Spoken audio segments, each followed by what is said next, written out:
Hello, everybody. So, before we get started, first of all, welcome to another installment of the Small Creators Roundtable. We've been having a little bit of technical difficulty, so if there's an echo, like, try to be honest, chat. We're having, like, weird audio issues. Tell me especially if you hear any echoes. If you don't, we're just going to go ahead and get started. That's why we're a little bit late, because I kept on hearing myself. It may or may not have been Jimmy's fault, but I still hear myself! Oh my god! It's so annoying! The solution is going to be that if there is an echo, then just turn on these subtitles and this whole entire show will be subtitled. Okay. Maybe it's just me. Maromi, I trust Maromi. Maromi says no echo. Alright, you know what, we're just gonna roll with it. Otherwise, if there is an echo, you're just gonna have to deal with hearing my annoying voice twice. Cool. You can hear Jimmy's tummy growling? Well, that's normal. That happens all the time. There's a light. Oh, god damn it. You know what? It doesn't matter. Alex says he can't notice it, so that's fine. The people I trust say it's fine. So, Robert Romano, do I have YouTube open? I do not. Even if I do, I always mute it. I don't have it open, so, alright. We're just gonna roll with it. Welcome to another episode of the Creators Roundtable. We are back after being on hiatus for quite a while. A lot of stuff happened. I was busy, Jimmy was busy, but now we are back. This is a show where me and my co-host, Jimmy Reyes, over here, we host campaigns that need a bit of a boost. This is a show especially for campaigns that are in funding and still under 10K. We have a full panel today. A full panel, lots of guests. We have 6 people that are confirmed. We might have a 7th person coming on that Jimmy sent the link to, so we'll see about that. But, and one more person that'll come on around 10:30. So, really full panel. It's going to be a long show.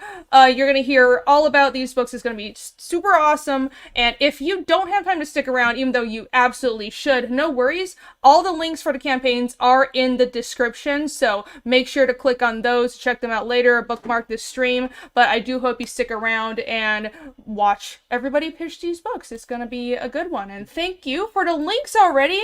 Alice VRB posting links for my book, Fiendish 2.5 Survivor, on Fund My Comic right now. Everybody go check that out. And also DRAGONRAGE by Jimmy, if somebody can post some links to that. That is currently funding on Indiegogo. It's an amazing looking book. You're not going to want to miss out on that. Ooh, and to my store envy. There you go. Thank you. I do have a store. I have a personal merch store that I never pimp. You guys should go check it out. This is where this shirt, this one, I made it. It's my art. You can get on my store. Is that a skull on the, or is that a number 9? That's a skull, right? It's a skull. Okay, hold on. I have to show people. It's a bird skull thing. Oh, yeah, there you go. Now that you twist towards the camera. Yeah, it's like a all-over print hoodie thing. It's pretty cool. It's awesome. Nice. You can get it on my store. Go. Yeah. June Wong for Australian 5, thank you so much. Reading Fiendish 2 right now and loving it. Good job. Oh, I'm so glad. Can I get a shout out for previously on Clownfish TV on Shop Clownfish? I just did. So shout out to previously on Clownfish TV. And thank you very much for the super chat. It's a dead parrot. What? What's a dead parakeet? What is Chad talking about? Okay, anyways, we didn't have a lot of time. I'm getting distracted. I'm gonna pull up campaigns and let's just go ahead and jump right into it. We thought that image on your shirt was your old pet Polly who never got the cracker. Oh, the bird, the parakeet. Right, that's what. No, I treat my pets well. Why would I ever? I mean, maybe if it's like a pet parrot or parakeet that died of natural causes, I just preserved it forever, because I probably would do stuff like that. I'd stuff my pets. I haven't, guys. It's a joke. It's a joke. That's kind of morbid. No. What? No, I just wanted to, I don't know. I did some illustration stuff before Fiendish. This was like when I was trying to make it, just doing like pretty illustrations. Didn't work out. It's really comics nice. Is my thing. Are we still echoing by any chance? I clicked an option. Is it? I hear an echo, but I'm just putting up with it. Man, you're really good. I couldn't even tell. Wow. Yeah, I'm gonna have a migraine by the end of the night, but it's fine. As long as you guys can't hear it, it's fine. Just, I'm gonna be driven crazy. Cool. My gosh. So annoying. Okay. Anyways, we're gonna start with Brent Turner. I'll pull up your campaign, Vigilantes Creed, in 1 second. But while I'm doing that, why don't you let everybody know who you are and what's your story about? Yeah, so my name is B.A. Turner. I am the writer and creator of Vigilantes Creed, which is a novel series that also has a supplemental mini comic. In essence, it's about a gargoyle and a team of vigilantes fighting terror in Detroit. Terror, which is headed by a man named Incubus, who has unearthed a Nazi-era mind control serum, which allows him to enter the subconscious of his victims and bend their minds to his will, to create what he believes are the perfect super soldiers. So it creates a street level war between this team of vigilantes and Incubus and his super soldiers. So it's a Lovecraftian style tale. Anyone that's a fan of Batman, Hellboy, or Daredevil, this would be your cup of tea. And it's an extremely immersive novel series because there's 15 pages of art that breaks down all of the characters, introduces all of them, while also showing some of the major scenes from the series, as you can see there with a couple of the examples. And this is Barton's art, isn't it? Correct, yeah. A majority of the covers and most of the interior work is all Corey, so line work, inking, coloring, the whole shebang. And then Joe Ball did the cover art for the duology version of the novel, the black and white art book. And Skunk Artworks did a variant for the mini comic, and Elliot Rodriguez did a print as well as 2 of the interior pages. So got a awesome CG team on this. And then Jimmy and Von Klaus did the trailer for me. Oh, of course. Of course, you've got quite the team up. Oh my gosh. Oh yeah. You got all the right people. You got like the trailer duo. You've got like amazing art by all the most amazing people. Joe Ball and Clayton Barton. Look, especially this cover. I saw this forever ago, and I was like, that is a good cover. My gosh. Thank you. He is so Yeah, good. a little bit of a Watchmen homage from the Snyder movie. Yeah. The Getaway, not Gateway, for $5. Great stream so far. The Echo is a unique gimmick. God damn it. But you guys really sell it well. Hail Comics Gate. Hail, what's up? God damn it. That's Thank you, Tony. It's Tony. Yeah, he's a hilarious guy. Tony, if you're hearing an echo, that means you got to buy the book, Tony. That's your conscience telling you to buy the book. There is that's book. What's happening. That's every in your head.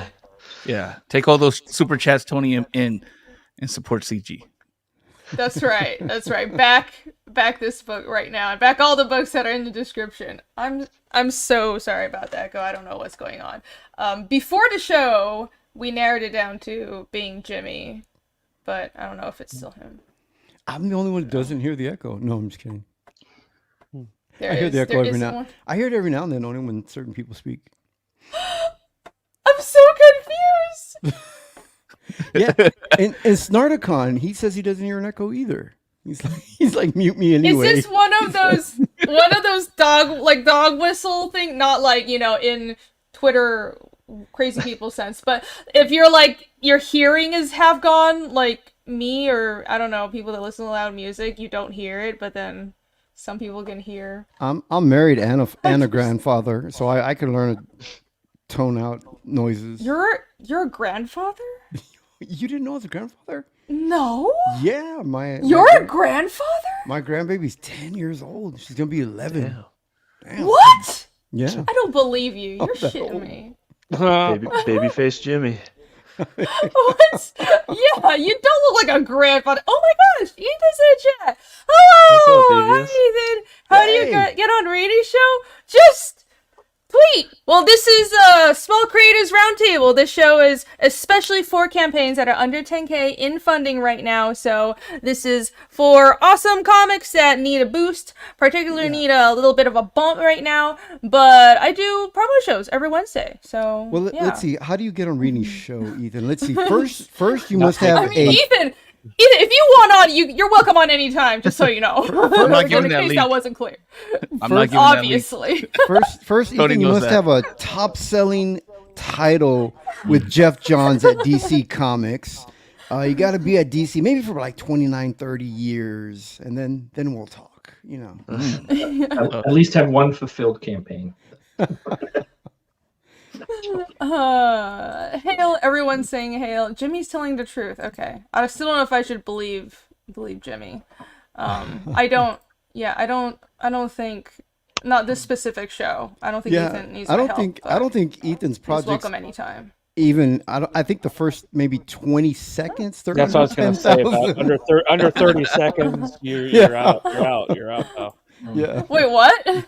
He launches at 10K. The second he launches, he hits 10K. I know. There's no comparison. I wish my campaigns funded that well. It's amazing. But yeah, where were we? We're talking about Jimmy being a grandfather, which I still don't believe. But no middle-aged karaoke here. Right. So moving on from the non-existent Echo. Amazing art. Let's see. You have, so this is a prose book, is that right?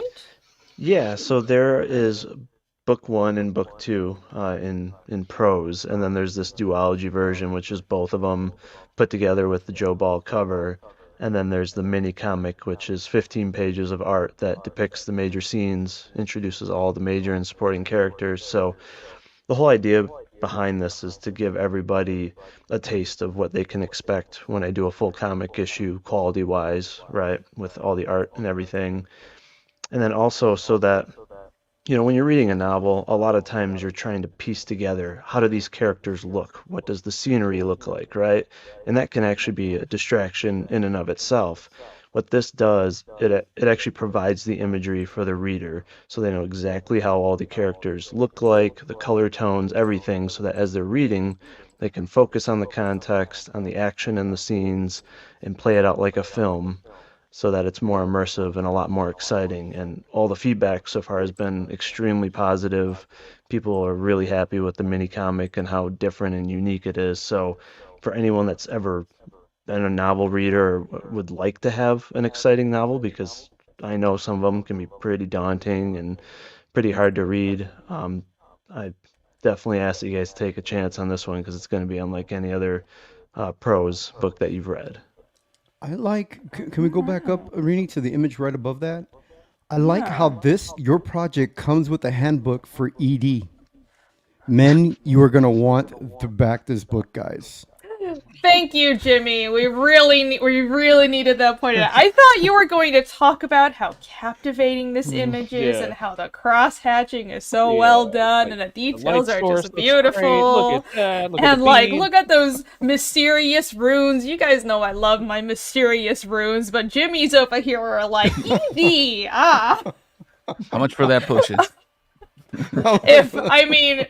If that helps you sell books, but I'm not so sure. Do you want to explain what that logo actually stands for, so Jimmy doesn't ruin this for you?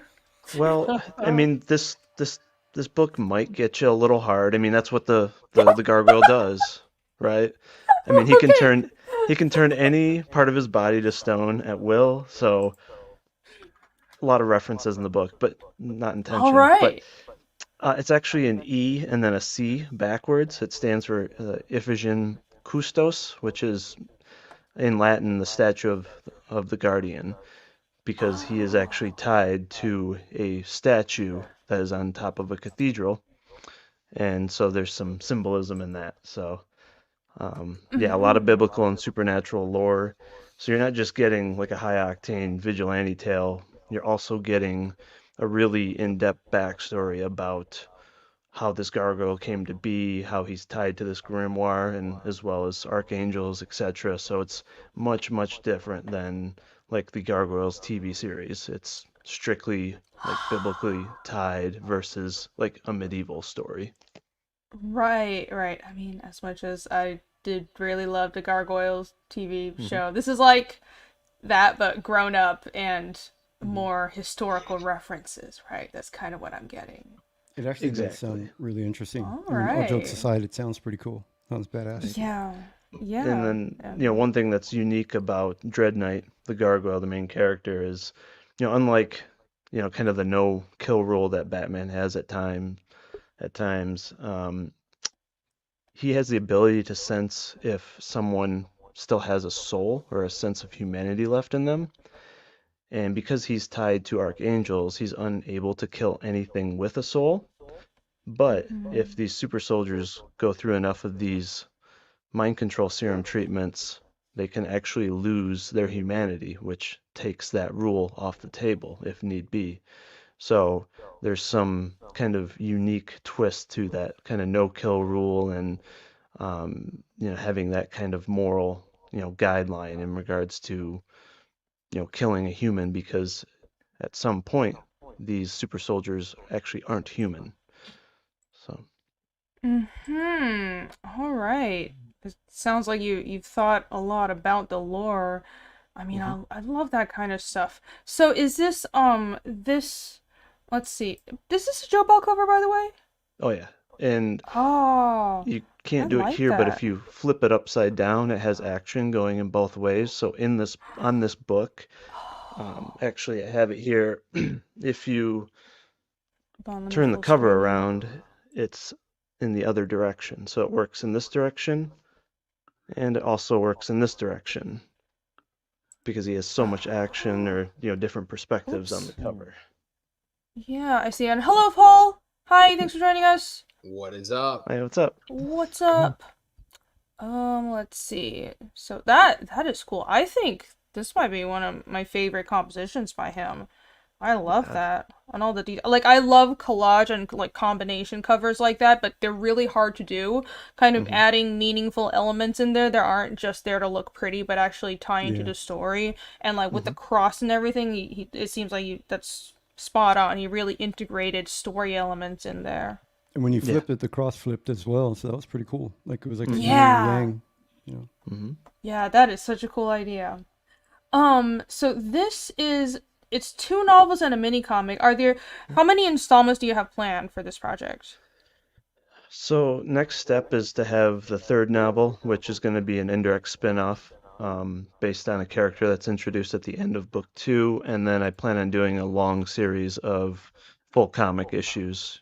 I could probably get 8 to 10 floppies out of this specific storyline. So I would like to, in the next year, have a comic completed or kicked off crowdfunding wise, and the third novel as well. All right. That book that you just held up, was that's the book that you're actually selling in this campaign? Well, that's what's kind of cool about this is there's 2 colored versions, which are just the individual, like book 1, like this, and then there's a book 2, which has that homage kind of cover from Watchmen. The duology is both of them together with a new cover, so instead of having 2 separate books, you just have one really thick 500-page book, which is the entire story. Oh, I'm going to have to back it twice so I can sit on both books when I stream because that'll help.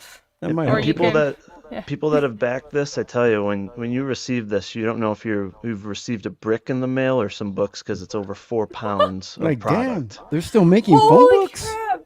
Wait.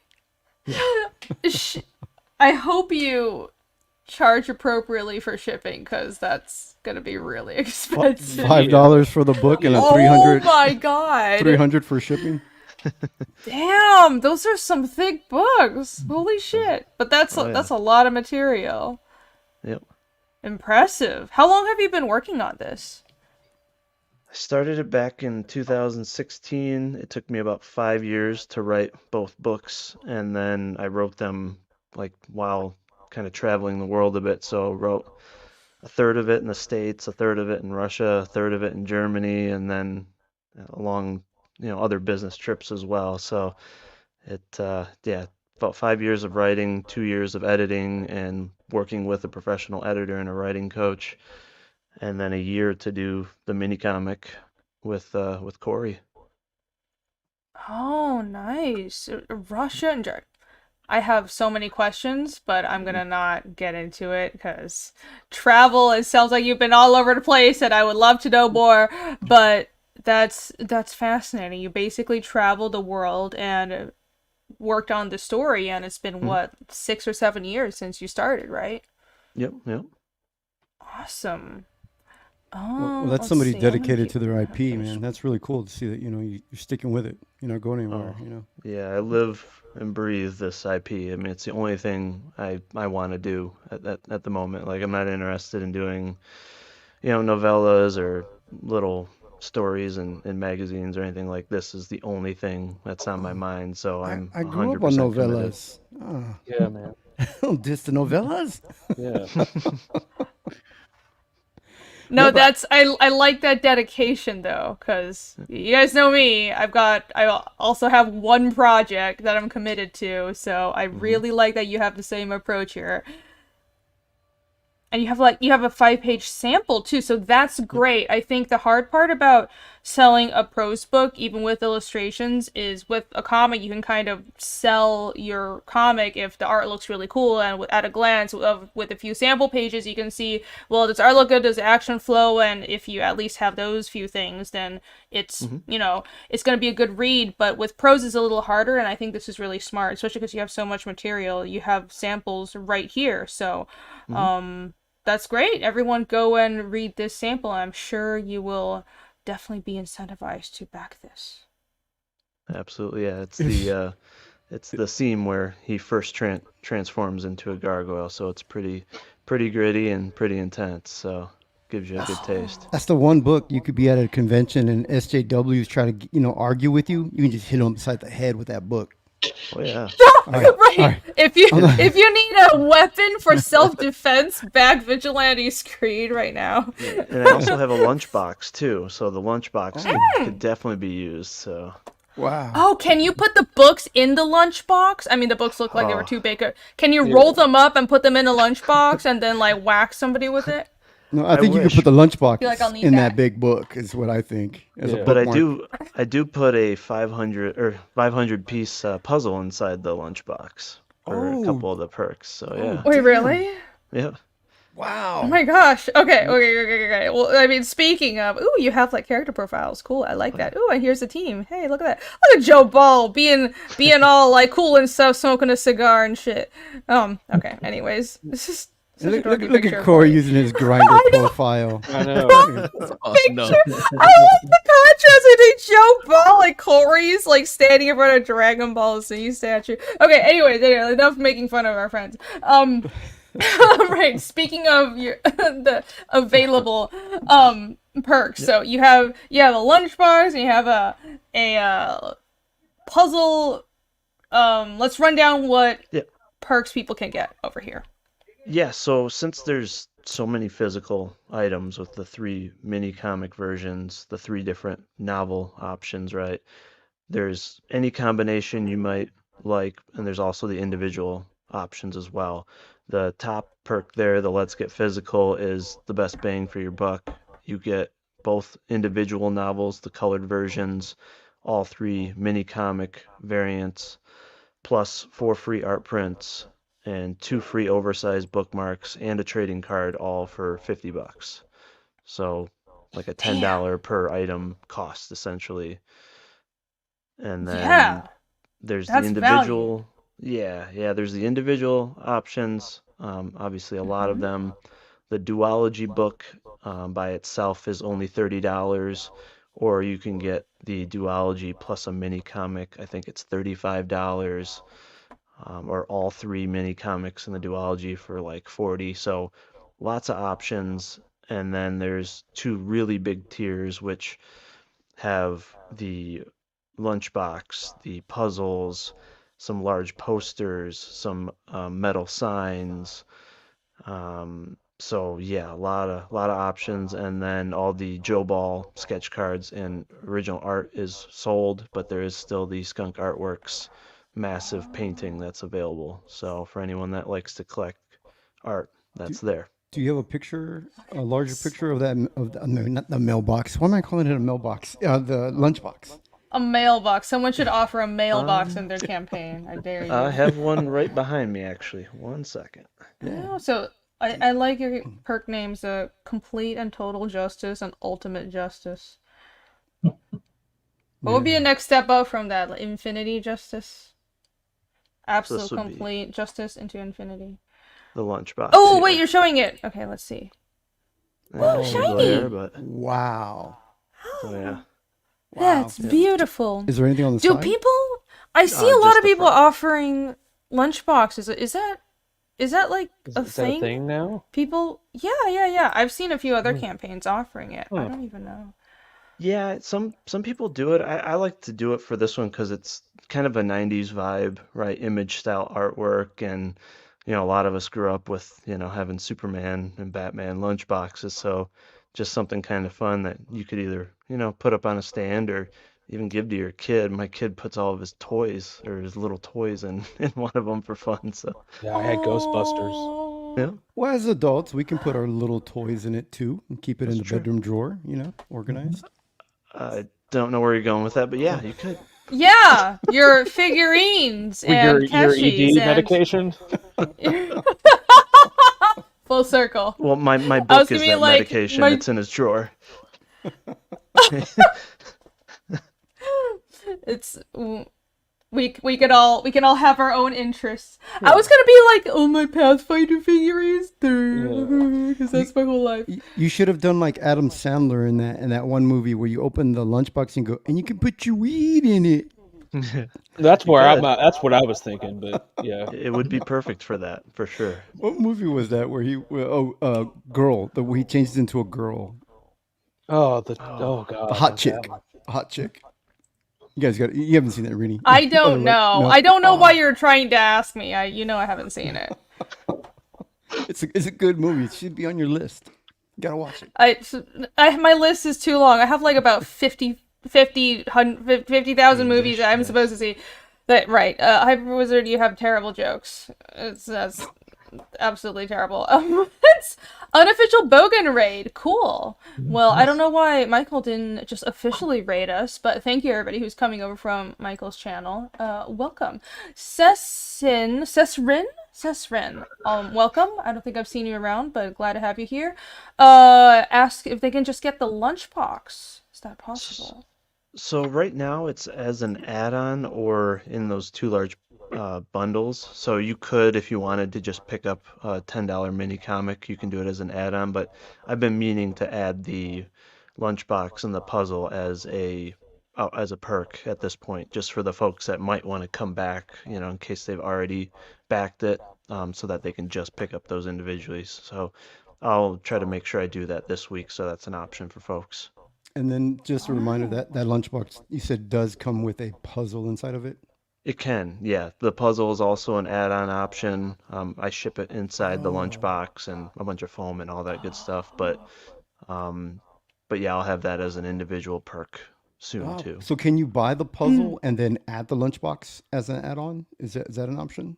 No, they're both just add-ons for right now. Yeah. Yep. Mm-hmm. Yeah, because I see mostly here the lunchbox and the puzzle are in the ultimate and the justice packs, right? These big packs down here, and everything else is either digital or the book. But you're saying the lunchbox and puzzle can't be added on, so you can get the book and then add on the lunchbox, and the book's $10. I mean, that's super affordable with the amount of material you're getting. So I would just get that. And yeah. That's a great deal. And also, Cesrin did send $5. Thank you very much. I'd like to at least donate. Hell, I want that lunchbox. Is this possible? I think we just answered that. So thank you very much for sending a super chat as well. They put I'll get that added. Yep. They also commented right after and says, "Forget my super chat. You answered my question." Well, you had a question about the campaign, so I like to try to highlight those even if they're not super chats, because those are important. But we do have a few other super chats. I already read that one. Thank you, Geek Getaway, for that. Snafu, member for 14 months. Thank you so much for your support. Where's Allie?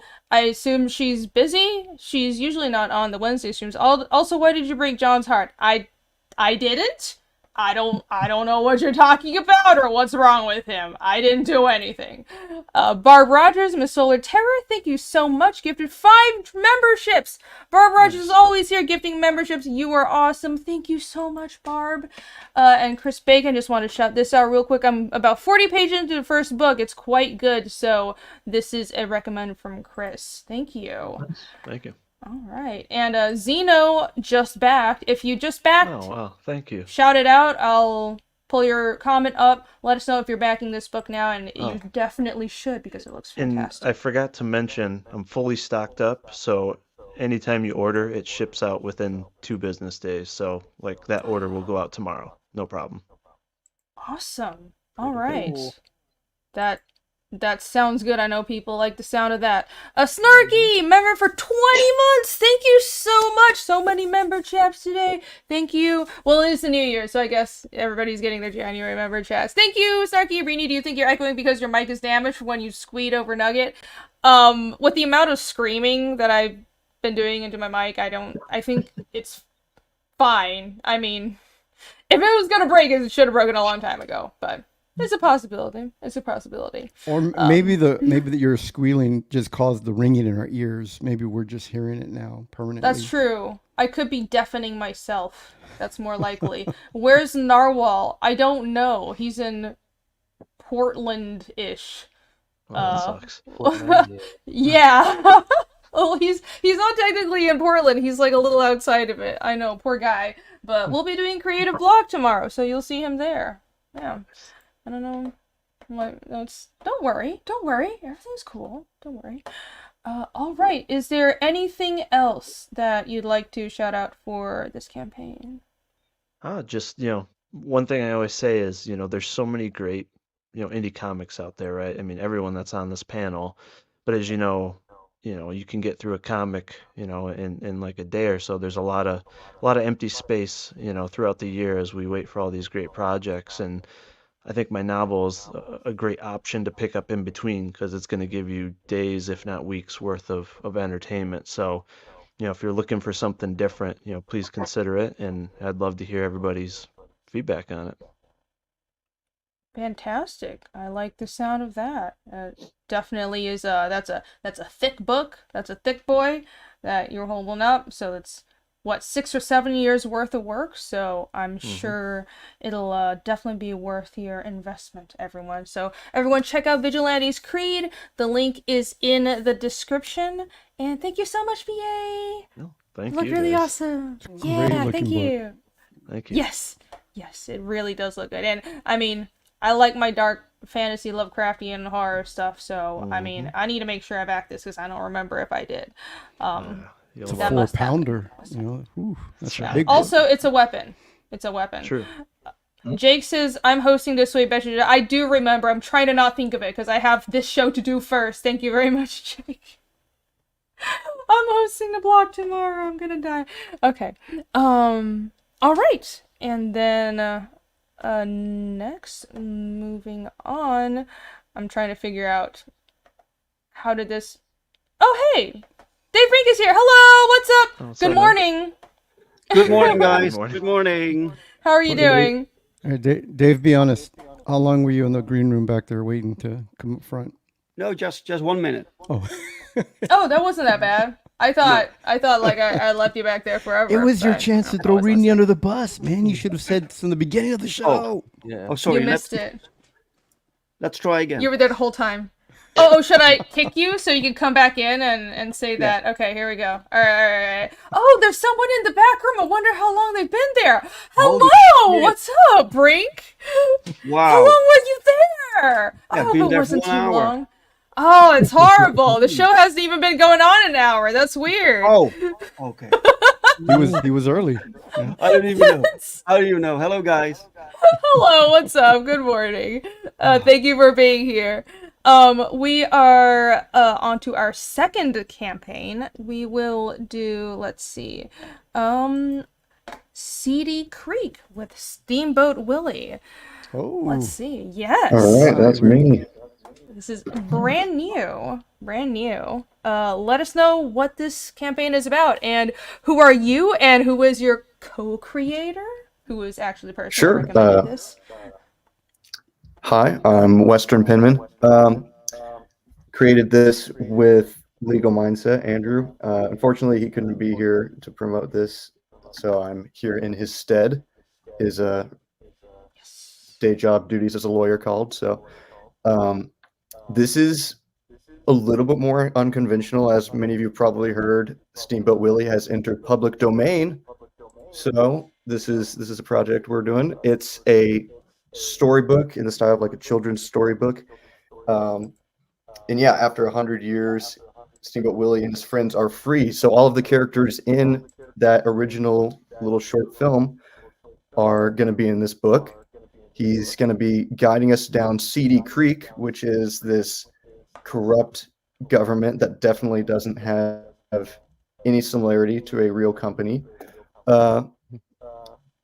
You'll be exploring this city of the future, nuclear power. We've got a nuclear powered airport, green energy, publicly funded private parking garages, and never before audited financial documents, all with a healthy dose of pixie dust. So you'll get it's a digital book, so you won't have to wait on delivery time. It's the base package is just $4. We wanted this to be short and inexpensive for people. So you get the digital book. It's 20 pages, give or take, because there's, like a entry page and a closing title card. So technically 22 pages. If you scroll down a little more, there's a little bit of information about like the benefits. There's several tiers to this. So if you get just the base book, that's that 20-page book for $4. You can get the special thanks for $10, which is there will be an additional page that has a little thank you message from Andrew. It can have your name on it. And so you can give, if you don't want to give your real name, you can have like a username or something. I believe the default, if you don't give a name, it'll be whatever name is on your Indiegogo account. And then finally is the $20 option, the Seedy Steamboat Captain, which comes with an additional page. So you find out a little bit more about what happens to Steamboat Willie, some additional art, and it also does come with that special thanks as well. So all right, a lot of stuff with that. That's so very, the main very point with this is supporting public domain. This is like right after it's entered public domain and exposing, as Andrew would say, exposing the corporate and government corruption. There are some major issues with corruption involving Seedy Creek, both in the public and private sector, which deserve to be brought to light and explained in a simple, fun, yet educational way.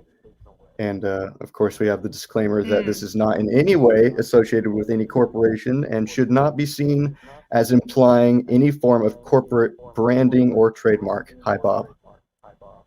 So, yeah, I'd see no references at all to any real life corporations. I can't think of any similarities. Any similarities are purely coincidental. Of course. And that mouse looks a little familiar, but hey! It's public domain now. I love how many people have just been waiting, like chomping at the bit for January 1st to hit, and then just everything just like hit the fan and it's just exploded because everyone was waiting to release Steamboat Willie stuff on public domain. It's great.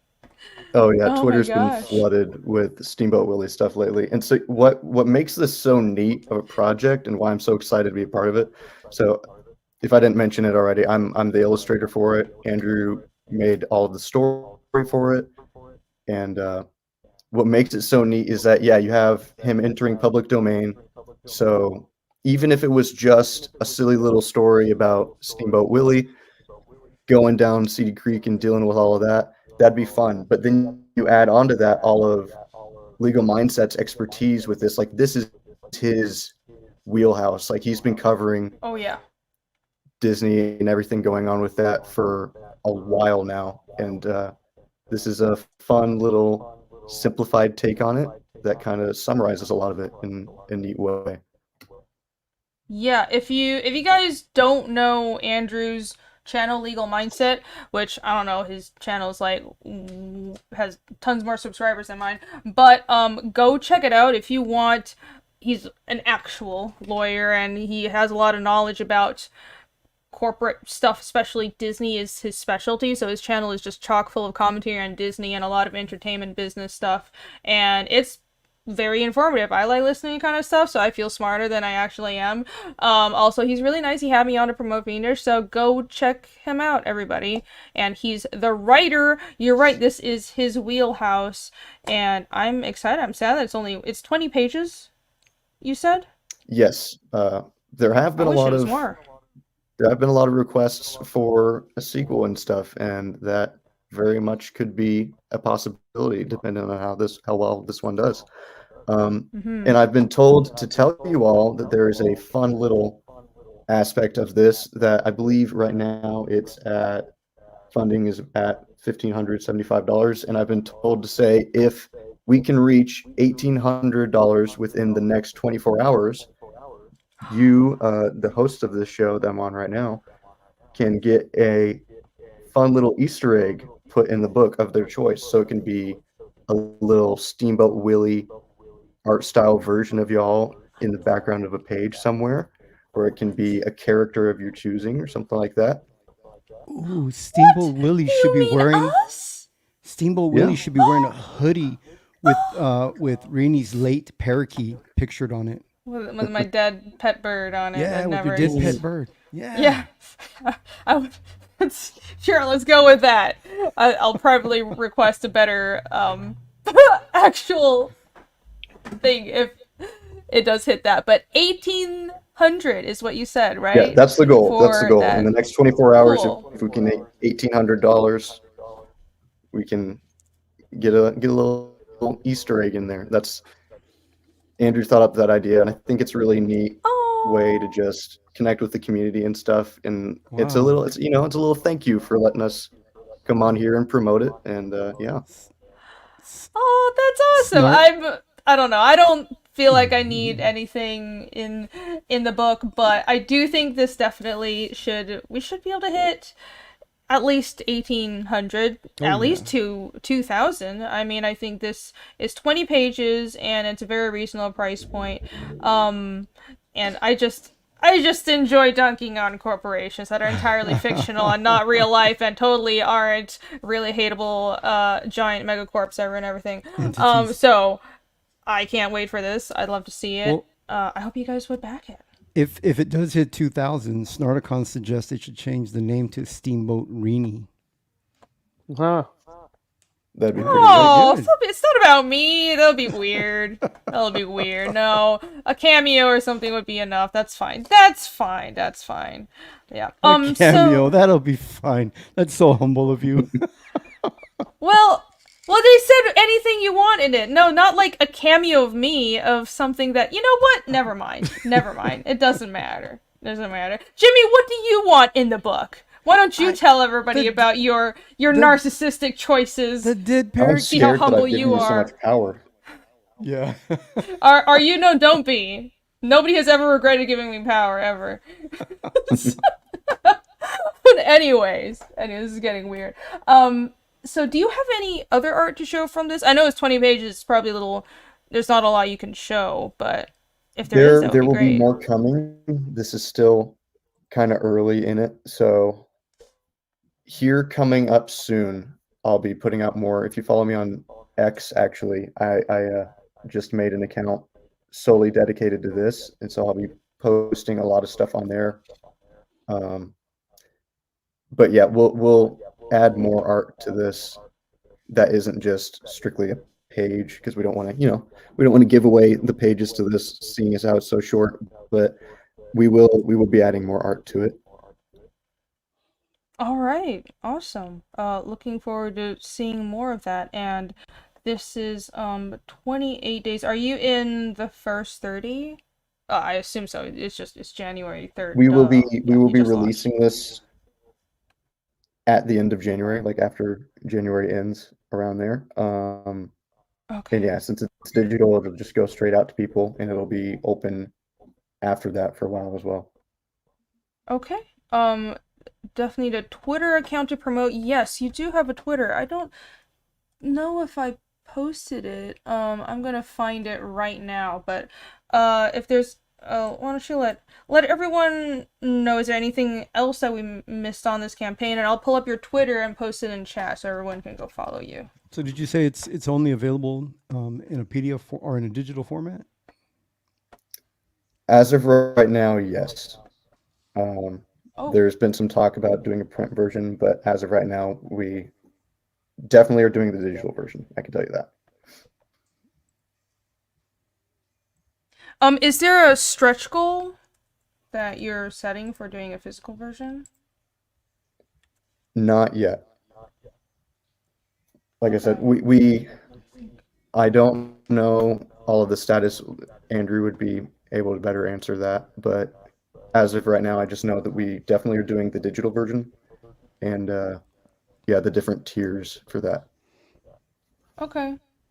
Yeah, I think a physical version would be great. I personally like physical books, but I know that's a whole other, thing to consider, and you probably will need more funding because printing and handling and all that stuff. Yeah, I know that Andrew was really just wants to get this out there, and so digital was the original plan with that, just less hassle that way. But I know a lot of people are interested in a print version, and so that's definitely in the works. All right.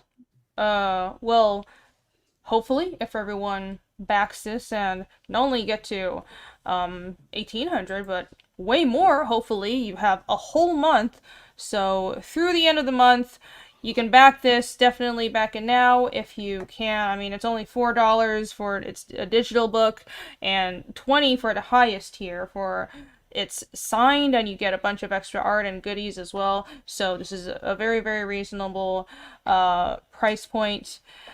I'm sure we can hopefully get you to a point where you can afford a physical version as well. That'll be great. Yeah. Awesome. Well, Thank you guys for letting me push all this. Yeah. Of course. I'm really excited about it. Back this. It's gonna be a lot of fun. Yeah. Let's I'm gonna enjoy this, and back this so Jimmy can get his very self-indulgent Dragon Rage cameo sitting next to Steamboat Willie, which we all know is what he actually wants, and he definitely said that just now. I read your mind. Thank you very much. Thank you. And I did post your Twitter in the chat, so Western Penman, right? Awesome. Yeah. Follow me at Western Penman. Follow Legal Mindset, and yeah, we'll keep you all updated on the process of this. Cool. All right. So go follow Is there any those more? Guys. Was there any more art in there? Did we scroll through the entire campaign preview? Oh, if you want to pull up my Twitter real quick, you can see the cover of it. I have it posted on there. Sure. Right. Yeah. Because I thought this was the art that you had. If there's more art. Yeah, that's most of the art, but we haven't put the cover on this yet.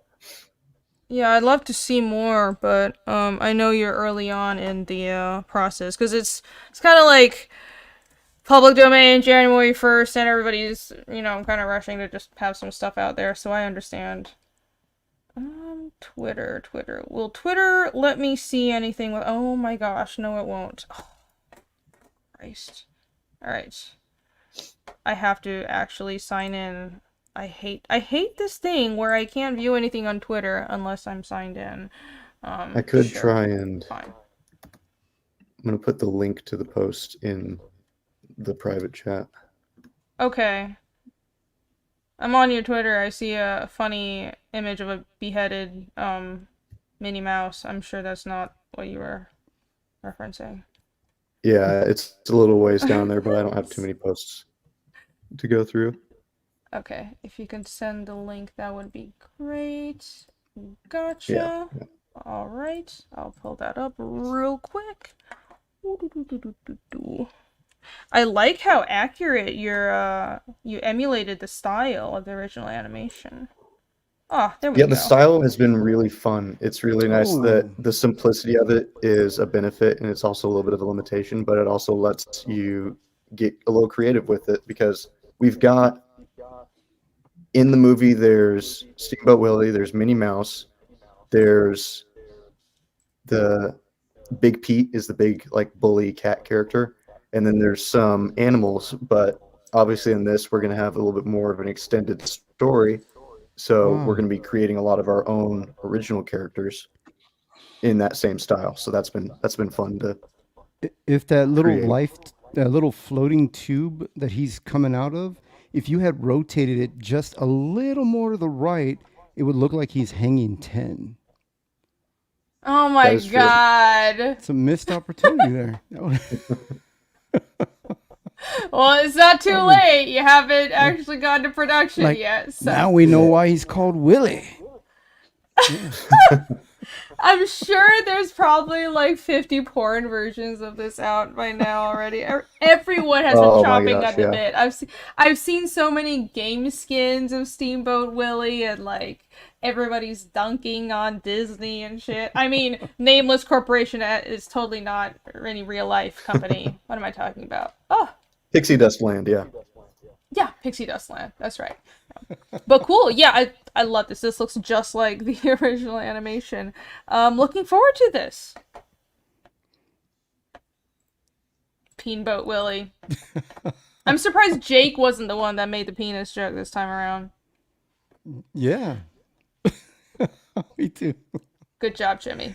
I miss streaming with Jake. I gotta stream with Jake again. He's hilarious. You should. Why haven't you streamed with Jake? Why do you hate Jake? What did he ever do to you? Oh. This is very disturbing. He doesn't invite me anymore for some reason. I don't know why. For some reason. I don't I'm just gonna leave that be. Okay. I love you guys. You guys are both great. All right. Let's hop on to our next campaign. Let's see. In no specific order. Let's see. Let's do the Mythicals next. This is a returning campaign. You have been HW. You've been on here before. Welcome back.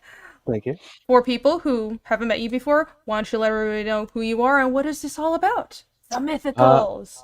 Well, I'm Hojo. I did the first campaign in February of 2003 and then launched a couple months later with this one. Fulfilled that one in like 5 months.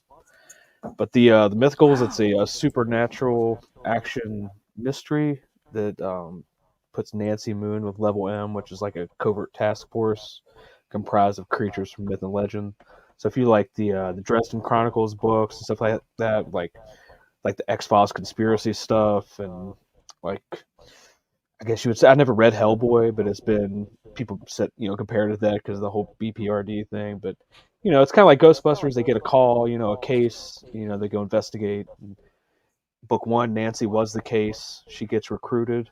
Book 2, she comes to work for the first day, and we get to meet new teammates. So we get like a badass werewolf and a sexy siren lady. Let's see, I'm looking at this. That's really nice. I hadn't seen this piece.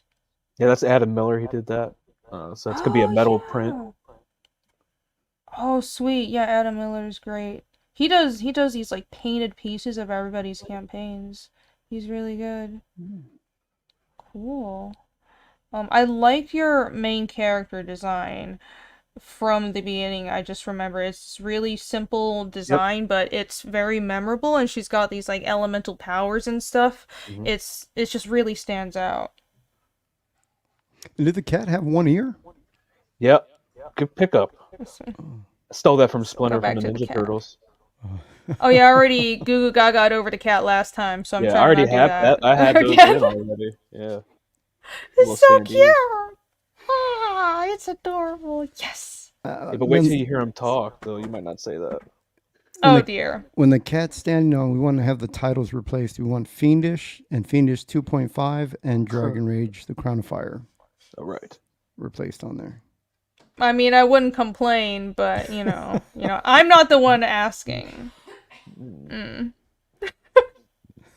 No, that's awesome. So this Yeah. is a standee, you said. Yeah, I already have those in. Awesome. Wow. Yeah, I love standees. I highly approve of this. May or may not be because I make standees for my campaigns as well, but you know, Miramount has it's a taken thing. it from your campaign as well.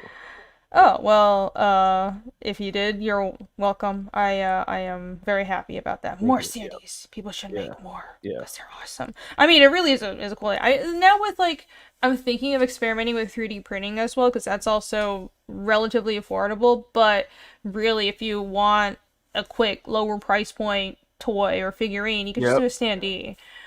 That's why I did it for the first campaign. People really liked it. It's a thing in anime tchotchkes to have standees. I don't think that you really see it in Western media as much, but I've always, you know, because I lived in Asia for so long, I've always seen a lot of standees. Yeah, the company I got them through, you know, they did a lot. All their stuff was like anime stuff.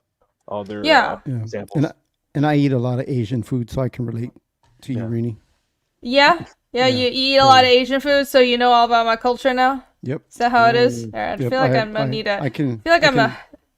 I can back it up. They love the acrylic standees. The Asians love it. I know because I eat there all the time.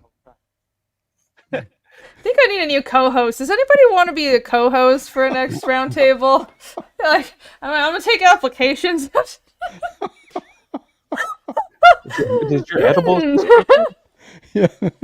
I'm actually confused. Because I'm like, wait, I know this meant to be an insult, but what do standees have to do with Chinese food? I know. Okay, moving on. Maybe this is just too high level for me. Well, we were looking at a cat, so that brought up Chinese food.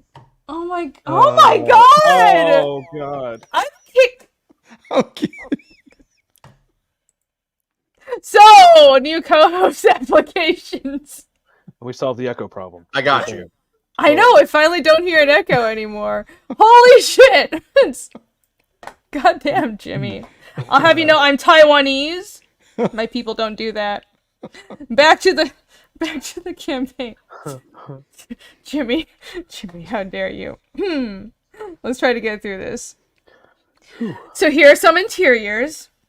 Yeah, the way I set it up, you can read the first 5 pages. If you're new to the campaign, it kind of gives you a little feeling on what's going on. Because everybody kept asking, what was up with the cat? What's up with the cat? And I'm like, well, I had to lie to everybody, but surprise, he's a 200-year-old salty government employee. It's a little talking cat. That's great. Oh my gosh. And you'll do the cat companion better than Marvel did. I'm assured. I'm sure you will. Yeah. Nice. I like the colors on these. I think the colors are really well done. Yeah. Who is the artist? His name, I'm gonna mess it up. It's Alexandre Nascimento. He's from Brazil. Oh, okay. I don't think I've heard of him. So the cat has tenure over the other employees? Like he's the one? Oh, yeah. Oh, dude. He even says it. He was like, I'm outranked by a cat, and he's like, quite substantially, actually. So, and like with the cat jokes, and he's just like, he brings her in for her first day because she's like she doesn't know he talks at first. And then she's like, my last night was so crazy. He was like, you have no idea. And then he takes her in and meets all this cast of characters, and she's just like, oh my god. Like, last night was nothing compared to this. So he's a salty 200-year-old ancient spirit that's just had enough of everything. Yeah, he's like a familiar, so you can like read auras and all that stuff. And yeah. Oh, I like the sound of that. I don't want to give it away. There's a fun line about that in the book. Right. I have questions because you're talking about like powers and magic and familiars and stuff, and I'm like, do you play tabletop games? Like, can we? I don't. I've never played. You don't? I've never played once. What? Disappointed. I went outside. I mean, you can't bring up magical familiars around me and not nerd out about tabletops. Okay. I play games cool, on top of tables. Does that count? What games of tables do you play? You said you play tabletop games. I said I play games on top of tables. Does that count? Oh my god, that's not. I don't even know what game you're talking about. It's the most fun on a table. I don't know. Maybe it's something else. I think I need to start drinking. Her innocent ears. She's like, what? What? Yeah. Wait, what? Was that an innuendo? Yes, you're too innocent. Look at you. Oh! Too No, I didn't get it! I was talking you're about correcting Monopoly, you know? I got you, Jimmy. I Yeah. got you. Everybody What but was her. you doing That's at a what you were putting table? down. I didn't get it! Jake, you're in my Pathfinder group. You don't get to make fun of it. You don't get to call tabletop players losers. He's the DM, right? He's the No, dungeon he's master? not the Oh. No, he's not. No, he's not. He Oh. plays some like retarded goblin in our current campaign. He got his bird character killed. Now he's playing a goblin. Anyway, someone asked whose campaign this is. This is Hojo's campaign. Thank you for posting the link, Eric. And that is, I'm going to post Hojo's Twitter so everyone can go follow him. Your real name is, I've been calling you HW. Yeah, that's fine. Is that, okay, alright. Yeah, so- Hojo's fine. Everybody but my family calls me that. Oh, okay, alright. I didn't know if that was like, just a pen name or something. So there you go. Everyone go follow Hojo over there. And fantastic. Let's see. Let's finish scrolling down through here. I do like the color. It's got this little bit of a sepia tone to it. Oh, and you have a wraparound cover. That looks awesome. Look Pretty at dope. that. I'm loving like Yeah. the dark fantasy vibes and stuff. This is like the second dark fantasy campaign we've had tonight, and I'm all about that. This is great. That is really dope. Is that going to be a virgin cover? No title? Yeah, I'm thinking about it. I have a mock-up on here where I just put the just the logo up there in the top right, but I might just leave it virgin. I'm not putting the any trade dress on. I'm not putting my like company logo or anything on there. No corner box. I don't think so. That looks stupid. Awesome. Well, I mean, you could. There's space for it, but I think this will work just fine as a virgin cover as well. Yeah. Is this a like a perfect bound book, or is this a floppy? No, these are saddle stitch. I mean, the wraparound's 15, but the other two covers are $13. Okay. Let's see. All right, let me finish looking at the covers. That is cool. This is a cover by John Dillard. That is awesome, dude. I know. Like he showed me the sketch for that. I was like, "Yep, that'll work." I really don't have anything else to say until you drop something else. That was perfect. Yeah, I love that style. And 7.5K stretch goal Inquisitor trading card. Oh yeah, I remember this character. He's so gnarly looking. Yeah. Yes. Ancient necromancer looking motherfucker. That's great. I love that kind of shit. And 10K stretch goal classified to be announced. Every physical order comes with this sticker, as is this Wolf of Thorns chibi sticker. Awesome. By 6 a.m. Hell yeah. Yeah, he does great little chibi stickers. Yeah. I love his stuff. Yeah. He's on everybody's campaign. Amazing. And here's a team. Everyone can go check out all these people. Let's take a look at what your perks are. I see you have digital too, which is a smart idea. So the featured tier, you have a collector's box. Ooh. What will people get in this?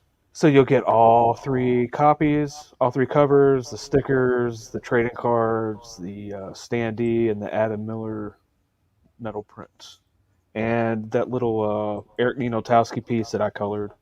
I'm gonna kick that in for everybody too. Awesome. And then new to the mythicals, you have a number 1 catch-up. So I did like a flip cover, like a reprint, and so like read the print, people. You can get $6 off when you bundle this with your other. If you get issue 2, you can get issue 1 and get $6 off your total order, so you don't get dinged on a lot of shipping. It's kind of retarded to do to people. Oh, that's Right. Because this is on Fund My Comic. Is it? You have a discount code. That's right.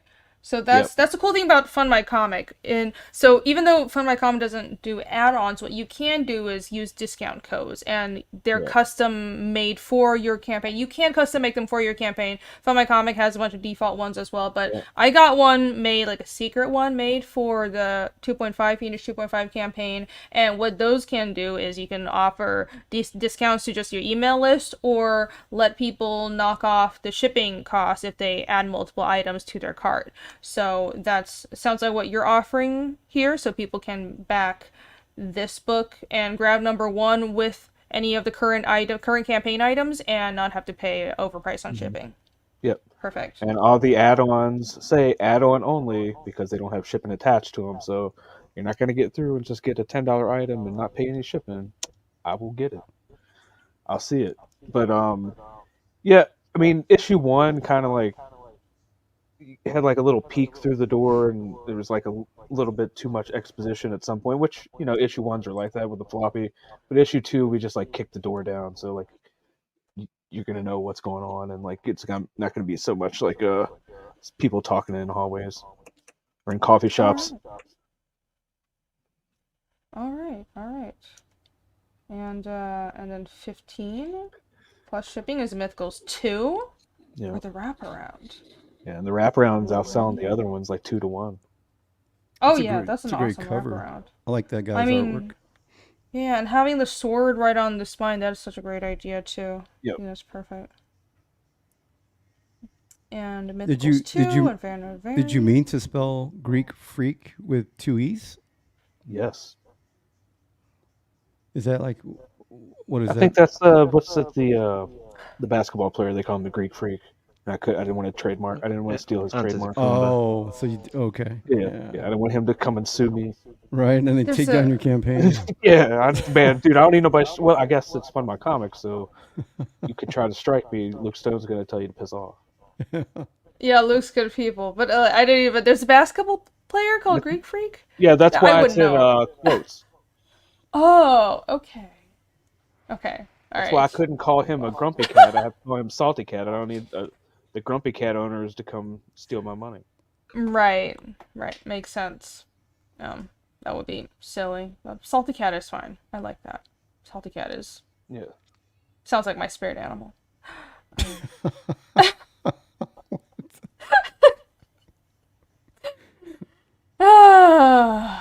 Every day my sanity slips a little further. And then another Dillard cover. You've been hanging out with me too much. That's mainly the problem, yeah. I'm glad you know. And then Triple Threat. What do people get with this? Oh, this is all 3 variant covers for issue 2. Yep. Cool. All right. And then 60 lineup, all 6 issues of the Mythicals. All right. Yeah, because I have a black and white edition with like a sketch cover on the back for like $10. Oh, nice. Mm-hmm. All right, awesome. Holy Hand Grenade is trying to get me to drink. I have a show to host. This isn't one of my draw streams, but also I'm trying to be responsible. Maybe later, if I get a super chat. Maybe later. But not now. I'm trying and the chat knows that I bit my tongue, and I really want to make a comment about with the salty cat. Cats. Yeah, I know, Jimmy. I saw it. He was like, "What?" I was like, these guys know me so well. Even Solo knew what I was thinking earlier. I was like, holy crap, these guys know me. Irene's innocent. She's so sweet, innocent. You guys are corrupting poor Irene. What salty cat? Do I want to know? No. I don't understand. No. I just don't get things. Okay, never mind. You're like, Jimmy's extra dirty tonight. I don't know. I know, Jimmy just. I approve of this. Jimmy just, I don't know if I brought this out of you, Jimmy, or.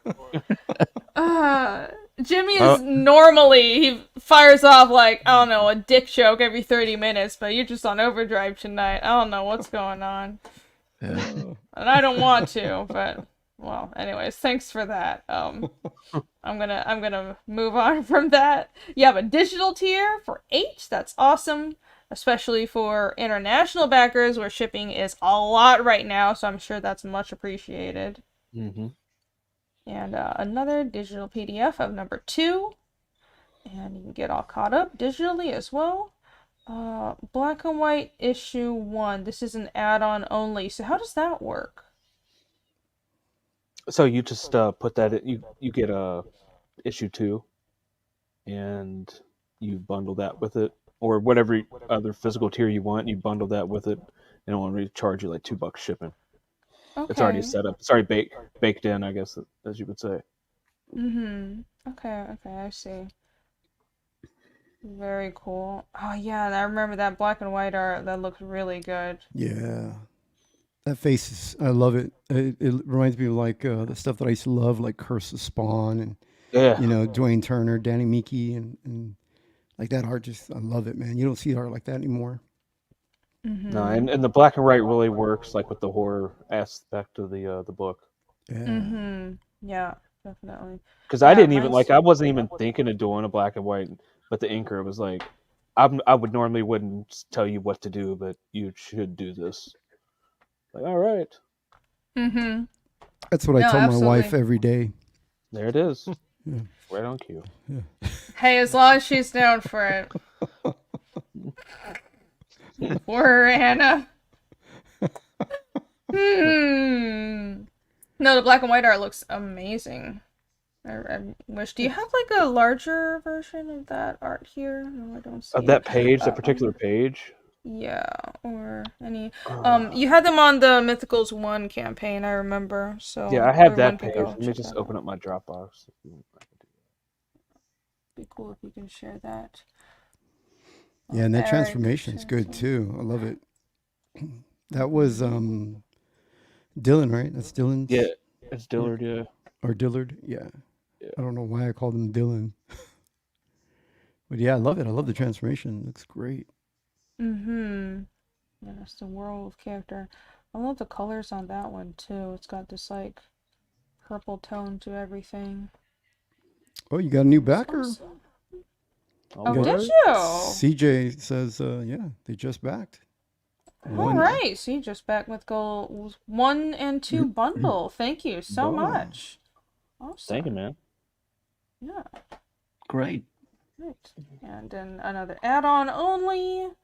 A trading card set. I like my trading cards. That is awesome. And another werewolf one is metal. Oh, the werewolf one is metal. Okay, cool. Awesome. Merchandise. Yeah, I got a beer koozie. Specifically spelled that way.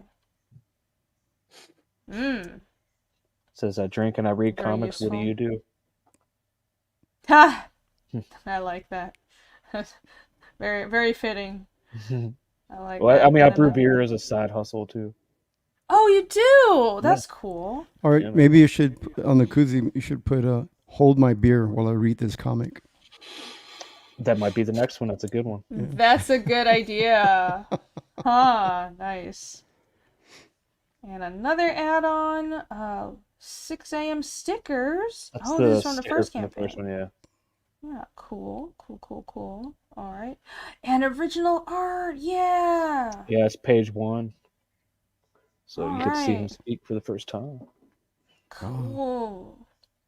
And you've got original art already sold out. And this one is also sold out. So there you go. There's 1 original art piece left over here, and then it'll be gone. And 200 is very affordable for original art. So y'all better jump on that stat. And here is the black and white page. Check that out. Man, that looks great. Looks beautiful. Like his face, man. Yeah, I like that old corrupted priest guy. And he's digital, the inker. He's doing a really good job. So the pencils are traditional and the inks are digital? Is that how they're working? Okay, interesting. So how far along is the book? Is everything pencils are done. I think we're about 11 pages inked and 8 or 9 pages colored. And he colors like a page a day. It's pretty quick. Oh yeah, that is really fast. Damn. Yeah. It really depends. I guess it really depends. I shouldn't say that. Like I think page 1 of this took him like a day and a half or something like that. He's pretty quick. Yeah, I get it. You know, people have lives, but still, that's pretty quick. Coloring is Yeah. not easy. Also, I think he was referring to the amount of detail per page. Yeah. And with issue 2, we actually kind of streamlined it, gave it more like almost like an Invincible feel, like with the colors, like kind of, I wouldn't say like simple, but like the cell yeah. style shading. I think it works a lot better. I think, and the same colors between both books. So. And you have a trailer, so let's wrap this up with showing this trailer that you have. Hope I shared audio. Let me know if I'm a failure and didn't. Let's see. I told that moron not to take out my Tchaikovsky tape.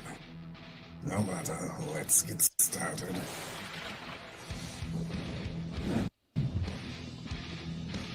Here we are, Nancy Moon. The last time we left our heroine, she had just joined my esteemed colleagues at level M. And the soldier who cannot stop talking, a magician with money issues, and a vampire with a checkered past. But there are other teammates she is yet to meet. One in particular might be a little bit shocking for her. I do hope she's not allergic. Back it today, won't you? Like right meow. The right meow at the end. Oh my god. I didn't make that joke. Oh my gosh. Right meow. Well, right meow. Super Troopers. I love that I movie. love that movie. Yeah. Are you saying right meow? Am I saying meow? Yeah. That was a great movie. Yeah, I love that. Just like demon fairy girl art as well. I like that. Yeah, she's fun to write because she's like 5,000 years old and she's obsessed with social media. Because if you like, her identity was stolen, you know, she's been a siren for so long she doesn't really know who she is anymore. So she's like Cher, like constantly changing her identity, or like Madonna. So now she's in her like social media watching reality television phase. Oh my gosh. I've lived for 5,000 years and finally I found a way to fuck with people, so I'm into social media. I mean, that would sound about right. Yeah. She's a good troll on the internet. Sure, she probably would be. It's 5,000 years of experience. That sounds like a pain in the ass. Well, very, very cool. The Mythicals, issue 2. Everybody go check this out right now. Thank you so much, Hojo. Yeah, this looks really awesome. Thanks for coming on again. And BA, I know you said you have to leave, so do you want to give everyone a quick shout out? Where can everyone follow you? Yeah. Thank you for having me on, guys. I really appreciate it. It's great to be on stream with a bunch of cool folks. I've hung out with most of you in the past, which is awesome. But yeah, I got to put the kiddo to sleep. But just so everyone knows, because I know the one person had asked about the lunchbox being available as an item in and as of itself, I just added perks individually for the lunchbox and the puzzle, so you can just pick those up on their own if you'd like. But if you want both, definitely add one as an add-on, right, so that the shipping is basically free on that add-on. So thanks everyone for being here, and thank you for the couple backers I've picked up. I really, really appreciate it. So I'll be packing up some packages tonight, so I'm excited. Man, no wonder you're so built, dude. Lifting those, packaging those freaking 10-pound books of yours, dude. It's a workout, man. You just did 7,000! Yay! Sorry, yeah. I got really excited because I just refreshed and hit 7,000. So, yay! So glad we could help you out today. Thank you so much. Thank you, everybody, and have a great rest of your night. Hail, y'all. You too. Hail, thank you so much. Rini, I think I broke your mic. When you squealed, it went like static, like. It does that. It does that. I don't know. I might actually have been breaking it slowly. Very cool. Yeah, I'm glad we got to get Vigilante's Creed over 7,000. Cool. Good looking book. Great lunchbox. Yeah, it sure is. All right. Moving moving on. Let's see. What? And Richard put the link to his in the private chat. Oh, okay. As well, I don't know if we saw that yet, or if we had that early. Okay, all right. Does anybody else need to leave early? I mean, I can hop to somebody who really needs to leave early. No? Okay. Cool. Let's hop on to, let's just go by order of who I have open. Let's go to Soltak. Yeah. Craig, why don't you let everyone know who you are and what is Soltak all about? Oh, Mike. You're muted. Hello? Awkward. No! Okay, yeah. So I go There by we Matt go. Ruth on Twitter. You should just let me keep going. That would have been funny. No, no. I thought it was just like, oh, it was that everything was taking a minute, or you know. Hilarious. I love how like you have your picture of Craig like right on there, and yet Rini still couldn't pick you out of the panel up here. Because to Asians, all you white guys look alike. So it was. Wait, what? What made you think I couldn't pick him out? We're like, who's up next? You look lost. No, I was trying to, because I've shifted people around. I was trying to figure out who I had pulled up first, because I was supposed to go by order of who was here first, but I got everything all mixed up, so I'm sorry. It's Jimmy. Does everything have to be racial, even when it's not? Anyways, I'm sorry, Craig. Oh my gosh. Yeah, I apologize. Back to your campaign. Mad Ruth on Twitter, but my name's actually Craig White. I spent 26 years in the military, and a lot of that time during my downtime, while I had to decompress, I started writing science fiction with the intent of writing my own novels when I retired. Around 2018 was when I became disenfranchised with Star Wars, as well as I found Comicsgate, and I put 2 and 2 together, and I said, hey, maybe instead of trying to write novels, I could do this as a comic book. So I then, I've been reading comics since 1985, so I've always been a comic book fan. I just never imagined branching out into that medium. So I started doing my reading on comic books, how to draw comics the Marvel way, how to write sequential art, and I spent about 2 years learning how to make a comic book and all the different jobs who I'd have to hire, looking for people to work with. I found my creative team. So from there, I took the story that I spent about 16 years developing. When COVID happened in March of 2020, in my downtime, me and my artist, we just started working away at a page a day. And here we are now, 3 years later. I already managed to put out a 92-page trade paperback. Oh, wow. 92 pages. Holy crap. I can show you what that looked like. That was a previous Indiegogo campaign. Let me full screen you. Yeah. So that was a previous Indiegogo campaign there. Oh, nice. Perfect bound too. That's a lot of work that's already done. I still got a bunch of those. So I sold out of the US allotment, but I also want to do it in floppies because it's a lot cheaper to just make floppies than to try to do an entire trade paperback. So me and Luke split it into floppies, the same story. So issue 1, 2, and 3 are that same trade. If anyone out there has that trade and they're wondering how this all works. So this is issue 4. This is a continuation off that trade. So me and my artist, we just kept going a page a day. We haven't stopped. So each floppy is 32 pages.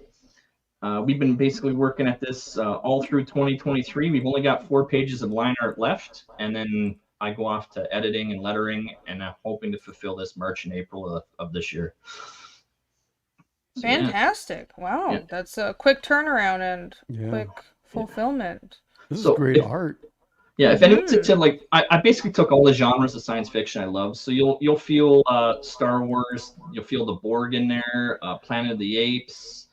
Basically, I just took from everything that I loved and I threw it all together. So it takes place 6,000 years in the future in the solar system. You got a bounty hunter, Neo Samurai. You've got my orangutan there, his partner.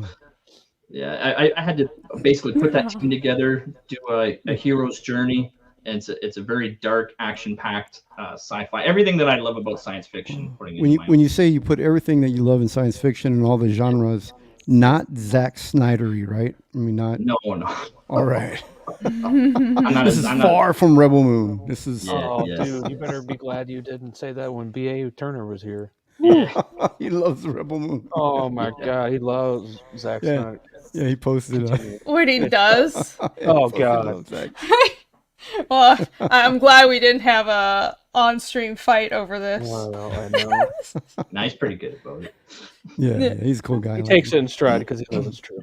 But keep going. Yeah. Oh, sure. No, but this looks great. Pages, these pages you're seeing now is so if anyone read the first book or curious about what happens in the first, basically the partnership ended. A really horrific incident happened during their partnership that split them up, and they went their own separate ways for 40 years. This is a flashback to that mission that actually split them up. So you're seeing those first 5 pages of them together, and they're just cracking heads and skulls. And then this mission goes horribly wrong. And then from there, we pick up right at the moment that the graphic novel left off. So this thing's 32 pages. It's just nonstop action. Yeah.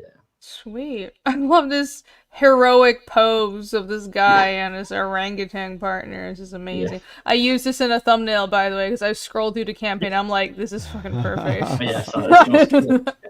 Every which way but loose. Yeah. And I mean, we're just having fun. Me and Gonzalo, like, we chat every day, and he's always coming up with new things to do. We're redesigning all our characters. He wanted to, make the female form for my samurai a little bit more prevalent. So we redesigned her armor and came up with a reason for that. So, where's that? Where can we see that?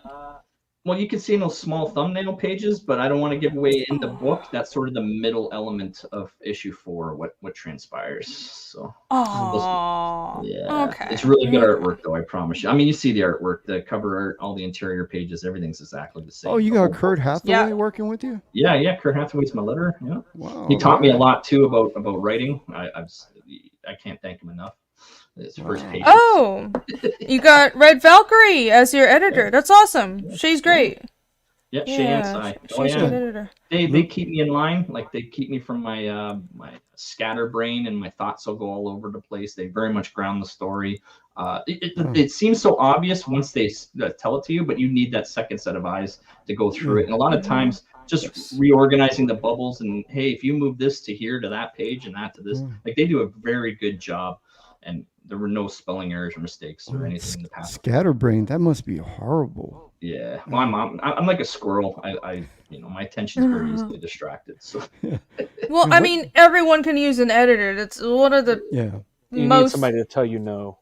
One of those things that I think, especially for indie comics, even the best writer in the world needs an editor. It just helps to have another set of eyes on your work. Just no matter how brilliant you are, there's something you didn't think about, and even if it's sort of one of those things, even if you would have came to a conclusion or seen a mistake, eventually it helps to have someone else help you get there quicker. And a good editor will do that and will essentially like help you focus, just like you said. Yeah. So that's great. Yeah, editors are like bullies. They'll keep you from wearing cargo shorts with cowboy boots. Right. I mean, I don't know about that equivalency, but they're all right. They may not offer fashion advice, but it's good to have an editor. I don't know. I would try to think of a better equivalent for it's like an older sibling that that bullies you, but has your best interest in mind. Usually, sometimes, even if they're punching you in the backseat and stealing your toys. They're like, don't do that. That's stupid. Yeah, but they still have your back when it matters. I think we scrolled to the very bottom. There might be a bit of a thumbnail of Mishatsu in action. There you go. There she is. Yeah, there we go. Oh, there she's cracking some skulls there and kicking people. I like the art. Like, kind of. I was gonna say I like the art style, but also the coloring. It's kind of everything. Everything is really working well together. It almost kind of remind me of Canyon White a little bit. No, that's a very, very good compliment. Thank you. I think it's the faces a little bit. Yeah. Yeah. Now, what did you change? Coach is in the chat, by the way. Mm-hmm. What did y'all? Now, is this the costume that you changed on the samurai, or is this? Yeah. So there's a little bit more AAT. So she gets busted up. She gets into a big fight, and that armor gets completely destroyed. She beaten up. Yeah. The busty costume comes after this one. That's well, she ends up going to her mother's mausoleum, and her armor's in the mausoleum, and then she just assumes her mother's armor, and her mother's armor's a lot more appealing. Yeah, yes. Oh, look who shows up as soon as we start talking about AAT. Yeah. Of course. He's like, wait, did somebody say sexy armor? Yeah, tits? What? And besides not drinking, why aren't you wearing black? Because I'm wearing my shirt! This is mine! I made it! Okay, sorry, I don't mean to make it about me, but I need to show off my shirt again. Like, this! It's my art! You can get it on my store. This is how she memorialized her first parakeet she had as a child. Those that came in late, they missed the story. It was a very long sob story about how I accidentally killed my pet parakeet, and now it's immortalized on my shirt, and also I might have it preserved somewhere in a glass case. Totally not a real story. Anyways. So get your own. So guys, you got to go to her store and get your own hoodies. You can help keep the memory alive. What was his name? Petey or something like that, wasn't it? Yeah, Petey. Yeah, that was my pet parakeet's name. Yeah, back Parakeet Petey's hoodie right now. Okay. Anyhow, We're so stupid. How many? I don't know. I'm like loopy today. I think I've just been absolutely frazzled. I've got a shit ton of work. I didn't get any sleep, but I'm trying. This is what happens to people who sit by themselves 14 hours a day working all alone. You know. It's just we lose our fucking minds. Yeah. That sounds about right. So how many pages is this book? 32 pages. 32. Continuous story too. Uninterrupted. Sweet. All right. Yes. Yeah. This cover that's awesome. It's like there's a lot going on, but it's also focused at the same time. That's really hard to do. So very well done to your artist. Yeah, me and him, we collaborate a lot, so I'll do a lot of the layouts, and I'll draw on my very like rudimentary high school type art, and then he'll take it and he'll work his magic. Wow. So. Oh wait, so your process is you do the layouts. Yeah. Is that kind of how you write? Yep. Frank Miller style. Yeah. Yo, you're the only other writer I've met in CG who also does that. That's awesome. High five. That's cool. Yeah. No. I mean, I've had so many people, mostly people on my team, raging at me because it's like, I mean, I don't do scripts, but I think it works perfectly well if you sort of write in layouts, right, or write in storyboards. I like how he just left you hanging in that high five. Oh. Well, never mind. So moving on to the next campaign. Yes. So much for Soltag. Just kidding. I was so happy I didn't even notice. But no, I think that's really cool. And see, I'm proven right. It's a totally legitimate way. You're not the only one. I do that too sometimes. Like, especially like certain, like that Inquisitor page, that inked page. I laid that out. I thumbnailed that for him. Sad face. I was betrayed. I think that because comics is a visual medium, sometimes it helps to think with both, tell the story with the text and the visuals all at once, and that's what doing the thumbnails and layouts early is. I don't know, just writing it on a script doesn't really work for me, but maybe it's just a skill that I don't have. Some people can. It's easier that. in my opinion. It's like trying to describe like music, like guitar riff or something, but like I can't tell you how to play it. Let me show you kind of what I mean, and then they can take it from there. Yeah, exactly. Go ahead. I was gonna say it helps with the collaboration too, because like I'll give him like 8-panel page and he'll burst out laughing. I ain't doing that in 8 panels. I can do it in 5, and then he'll do his magic and rework it, and then I gotta go top left to bottom right to see if he's got the entire story. And then, you did it in 5 panels, and then away we go, right? Oh yeah, absolutely. That's that's what I did with Fiendish 2.5 with Michael Rushworks. So shout out to him. I saw him in chat as well.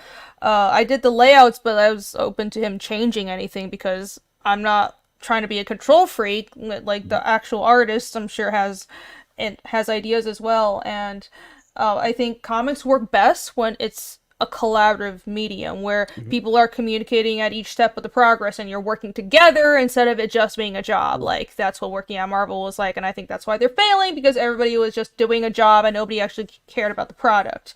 So it's great to hear that you have that same kind of process going on. Yeah. Oh yeah, I encourage my collaborative team to participate, and I put as much of it into the book. Yeah. Absolutely. Awesome.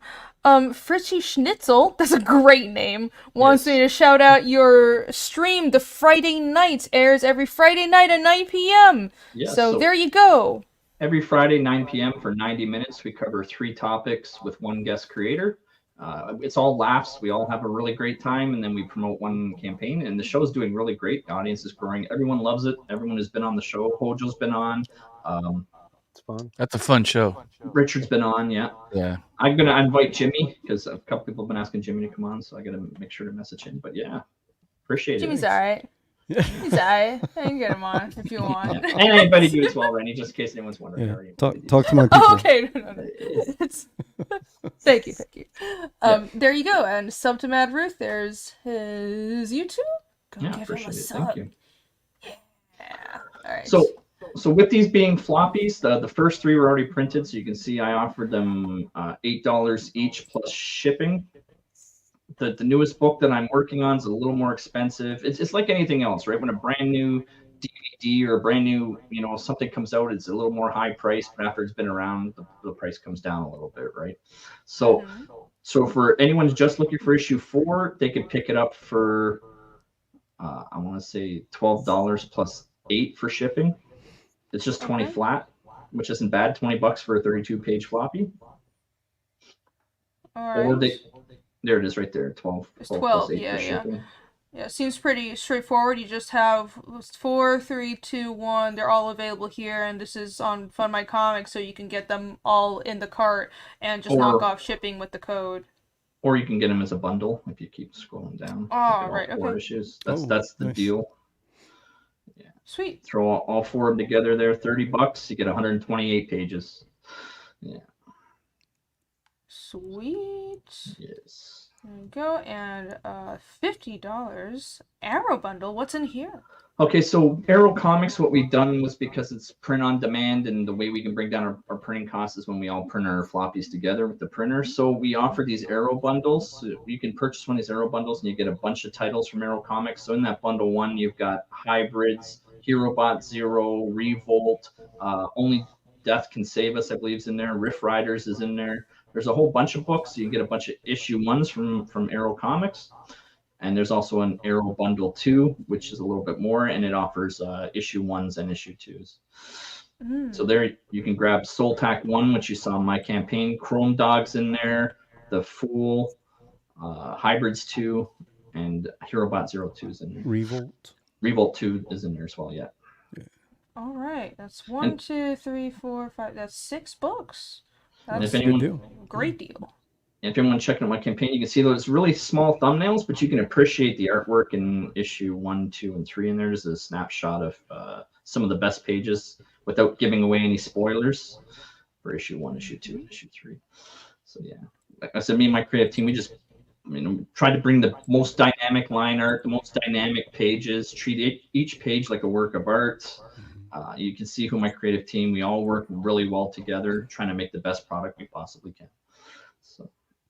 All right. By the way, off comment, but I really like your logo, your Arrow Comics logo. Yeah. That's very well done. I do too. I had my original Mad Ruth. I'm quite happy Arrow Comics took over, because like, yes, your trade just looks much better than mine.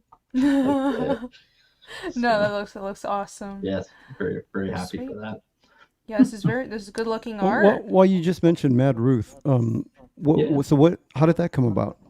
Those are actually gamer tags. So I used to be like Mad Kadar on Star Wars Galaxies, and I was Ruthakar on Star Wars The Old Republic. So when I first started going like Comics Artist Pro Secrets and Dan Fraga and giving super chats, they had to try to butcher their way through Mad Kadar Ruthakar. Can you imagine that tongue twister? So after 1 or 2 times, I realized I wasn't making any friends. So I cut it down to Mad Ruth. So well, that works. I was wondering too, because I was like, wait, he's a guy, but he's going by Ruth. Wait, how did that happen? I've never asked you. I never wanted to. I mean, I just, like, I'm not sure I wanted to know. Yeah, I was like, I don't know. Gave him a hard time. I don't need to hear. But I'm still in the military when I first started this, and I didn't want some SJWs, figuring out who I was and emailing the Minister of National Defense or some shit. Because believe me, I would have caught. This guy's a horrible person hanging out with horrible people online.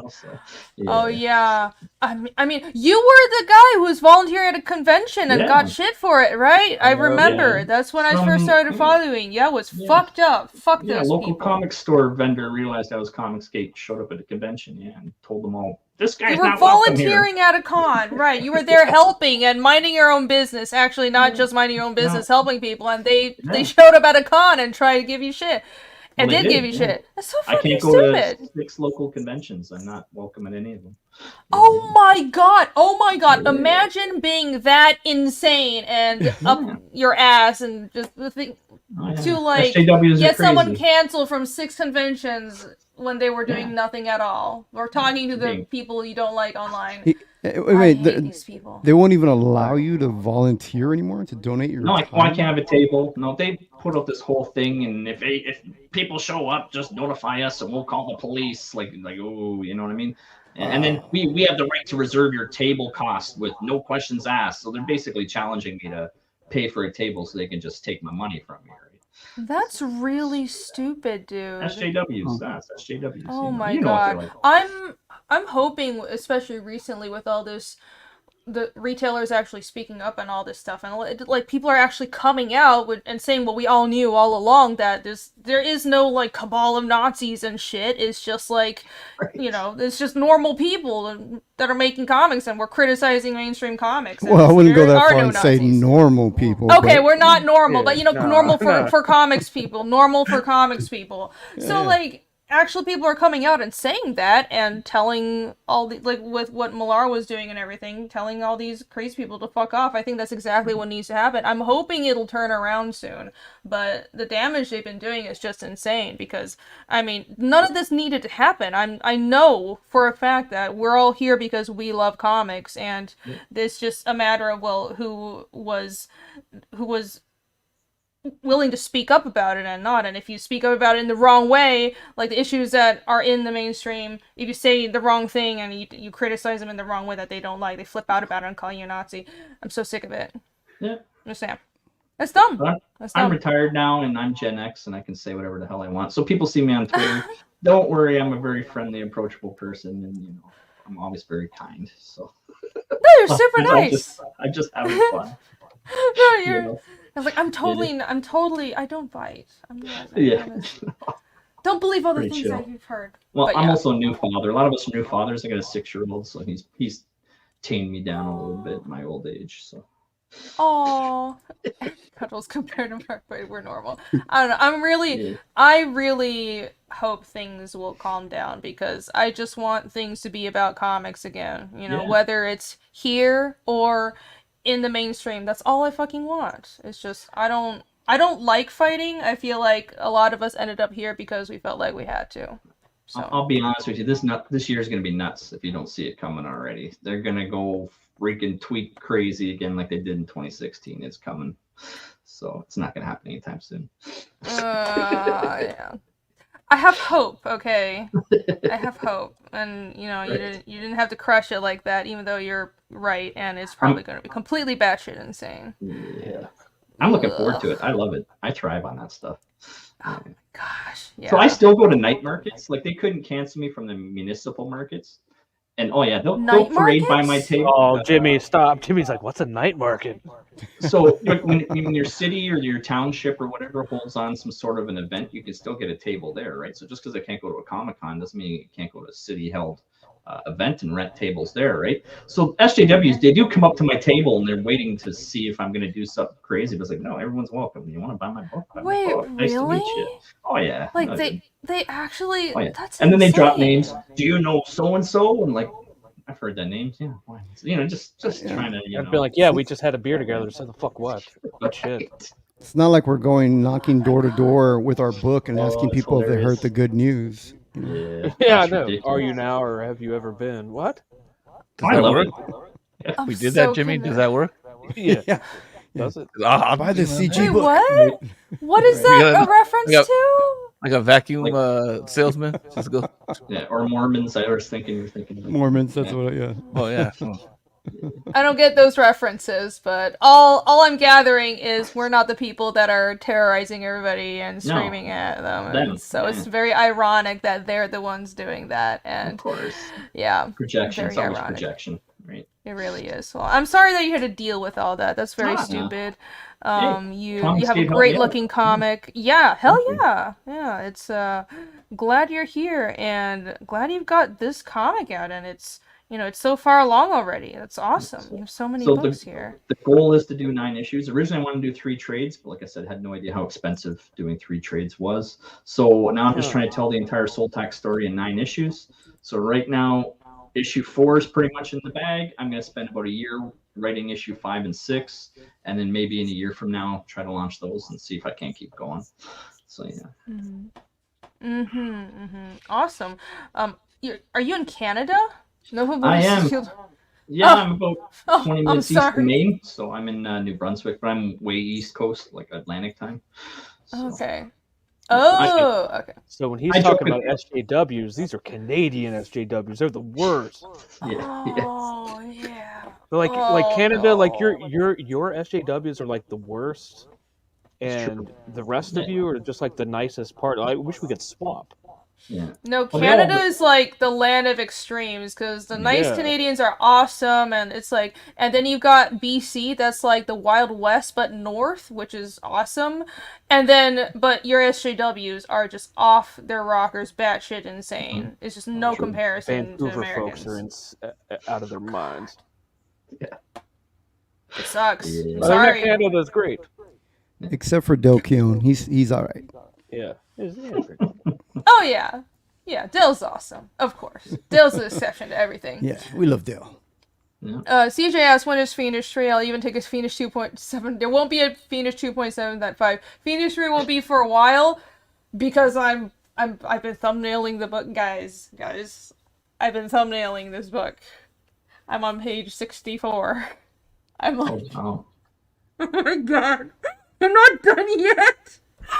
I'm like, so you're going to increase 3/4 of the way through the book. You're going to increase pages every issue? Is that what's going to happen? I mean, that wasn't the plan, but it's just I need to get to a certain plot point, and I've been asking my team, should I break the book up? But everyone says I should get to the plot point I was aiming for. So it's just going to be a big book. It's going to be a while, but I would rather take my time and launch when I'm ready than rush it. So yeah, good. A good story.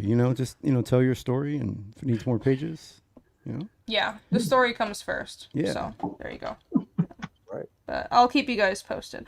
Back to Soltac. Is there what else did we miss? I'm sorry, I might have cut you off. For the rewards? Oh, I mean, there is a trailer if you're interested in playing as well. That was done by Good Stuff, by the way. If anyone's ever looking for anyone to do comic trailers, I've got to give Good Stuff a plug. He does them for really cheap on the... Yeah, he did my first trailer. I was pleased. Yeah, it's not very much. Like, I highly recommend if you want someone to do a good trailer for a good price, talk to Good Stuff. And his music is dope. Yeah. Sweet. All right, let's... We even rearranged the... it was free music, but he even took the time to rearrange the score to make it match the pictures. So wow. All right. Yeah, let's... I don't think I might have seen... I'm not sure I've seen one of his trailers, but let's take a look now.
that was cool.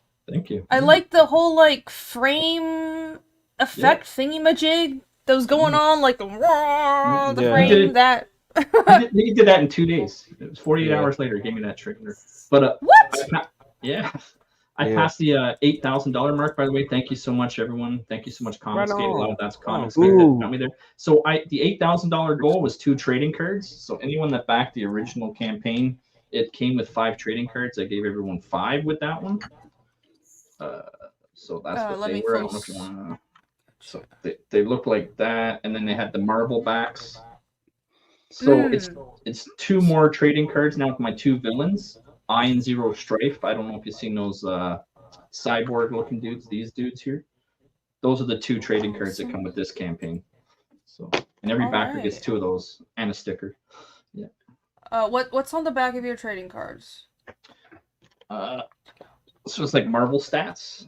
Oh, okay. Marvel. All right. Yeah. Cool. Awesome. I love my trading cards. Yeah. I love my trading cards. So cool. That's a good item to have with your campaign. Fantastic. Let's see. Let's refresh this and see. We got more backers because this looks awesome. Let's see. Not yet, but listen, we've got still have over 100 people watching. Everybody, if everyone watching, if you thought this looked awesome, if you have any interest at all, this is a very good looking campaign. If you're even thinking a tiny little bit, even for a second, this looks great, I might want to have it, you should back it right now. So don't wait. Get it right now. How much longer will this be up? So There's I'm no aiming, end date. Yeah, I'm aiming to fulfill March or April, and then after fulfillment, I'm announcing that it's going to come down after that. I'll close the Fund My Comic pretty much after I fulfill, because everything's based on U.S. prices, but I'm shipping from Canada, so I want to close that very quickly. But this is the only time to get this book as cheap as possible, because I might relaunch a second chance campaign, but it's going to be a lot more expensive for shipping in the books. So. All right. Fantastic. So you'll have a limited time to back this, everybody. There's just like a ton of books you can get that are also from Arrow Comics, all bundled together. So you don't want to miss out on this. I like that you have a science fiction campaign as well. I think there's not a lot of sci-fi stuff out there, and to me, sci-fi is a type of fantasy as well. And I think we need more fantasy in comics in general. I think more diversity of genre is really what we really need. The real kind of diversity. For sure. Soltaka Rice, thank you for the links, everybody. There you go. Thank you so much. Yeah, thank you. And let's see. So we got a couple people who need to head out, so let me let you guys do your shout outs. I know it's getting late, so no problem. Hojo, where can everyone follow you? Let me go back to your campaign real quick. You can find me on the Twitters. I guess we can't. I'm not gonna call it X. It just sounds weird. I know nobody calls it X. Every time you see it in the news, it's like X, comma, formerly known as Twitter, comma, blah blah blah. I know nobody says X. Yeah. So we're still live. I should be fulfilling probably in April. So you can find me on the Twitters. Just keep plugging along, keep promoting.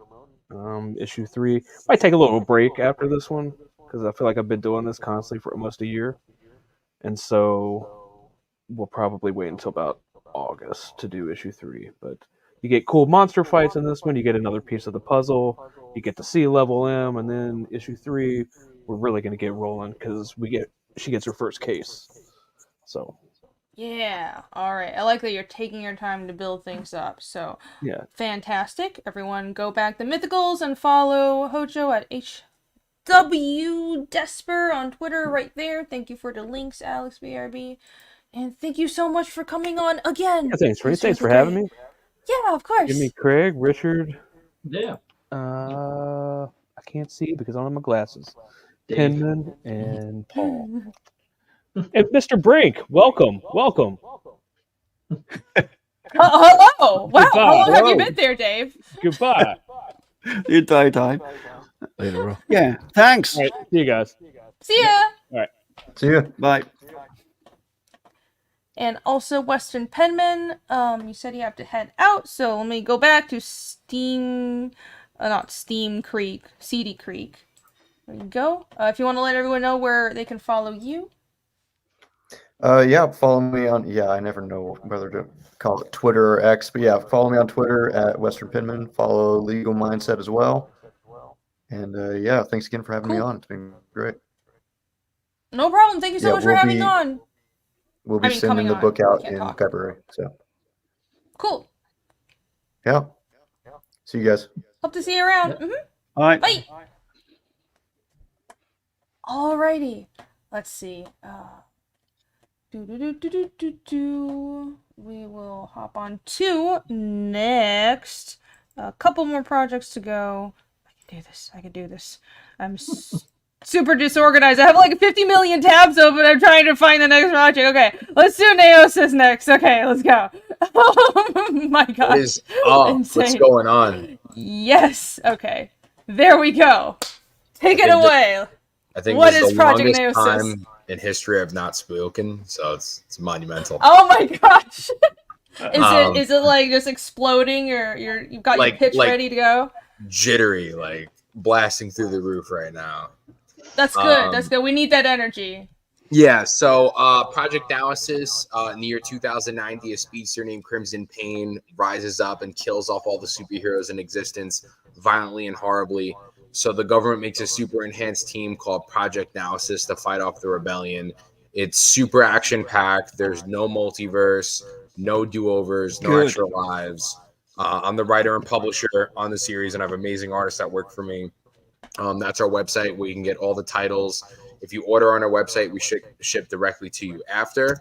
I also have an Indiegogo campaign that's in demand as well. I dropped that link for you in the private chat. So on the website, you'll be able to get all the single issues. Everything in Project Neosis that we're doing builds off from the lore, like you see Omega 2090. And, no multiverse, no do-overs. We're keeping that motive going. And the action is nonstop and awesome. Awesome. This art looks absolutely fucking amazing, dude. This is super cool. I'm shocked I haven't seen this. Anyone that does a cover does the interiors. So Samuel Marquis did episodes 2 and 3. He does the interiors. I have Corey Hampshire on episode 0. He does the interiors. I have Kyle Penchcock and Julian Shaw. They did covers, and they also do the interiors in episode 1.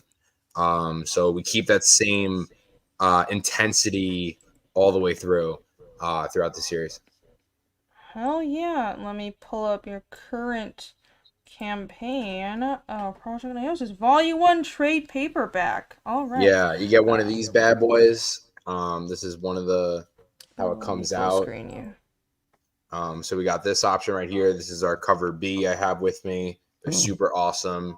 And then we have the homage cover as well. Super awesome. And, we got options. So, yeah. Cover B reminds me of the Rock'em Sock'em Robots. Nice. The Rock'em Sock'em Robots. That's a nice thick book, too. How many pages is that? It's 120 pages. Each issue is super stellar. We jam pack a lot. It's everything I love in comics. Avengers meets Mortal Kombat. We kill them off and you never see them again. We make sure we rip their spines out in the process. Nice. All right. Raidisco has been waiting for Paul to come on and talk. You have your fans here. Hell yeah. Paul brought his fans over. I much appreciate it. Snarky asked, can we bludgeon people with the trade? It looks like it. You said it's 120 pages, so this is another weapon that you can buy if you back this campaign. Yeah. I approve of this. Self-defense is supported on this channel. Let's see. So that's the Crimson Pain character. So cool.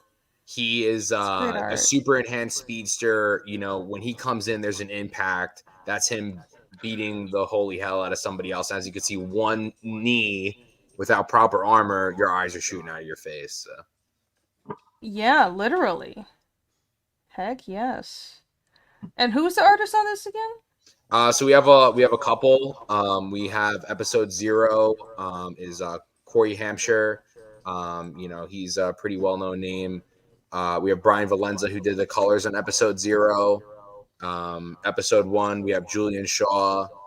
He did the colors for his first 12 pages and the lines and inks. And then we have Kyle Penchcock that did the rest of episode 1. And then on episode 2 and 3, the artist that you see here, Samuel Marquise, and Prasad Rao does the colors for the end of episode 1, 2, and 3.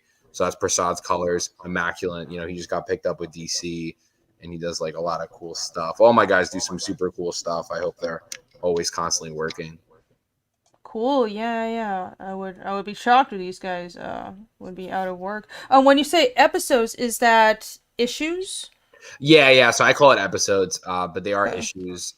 So we have issue 0 that's inside the trade, which is basically our villain story. You're getting only perspective from our supervillain. Episode 1, you get the rising up origin story, and then 2 and 3 are continuous. And then throughout the campaign, you'll see I put a couple pages in of how we do everything here. So that's Corey Hampshire and Brian Valenza kicking some ass.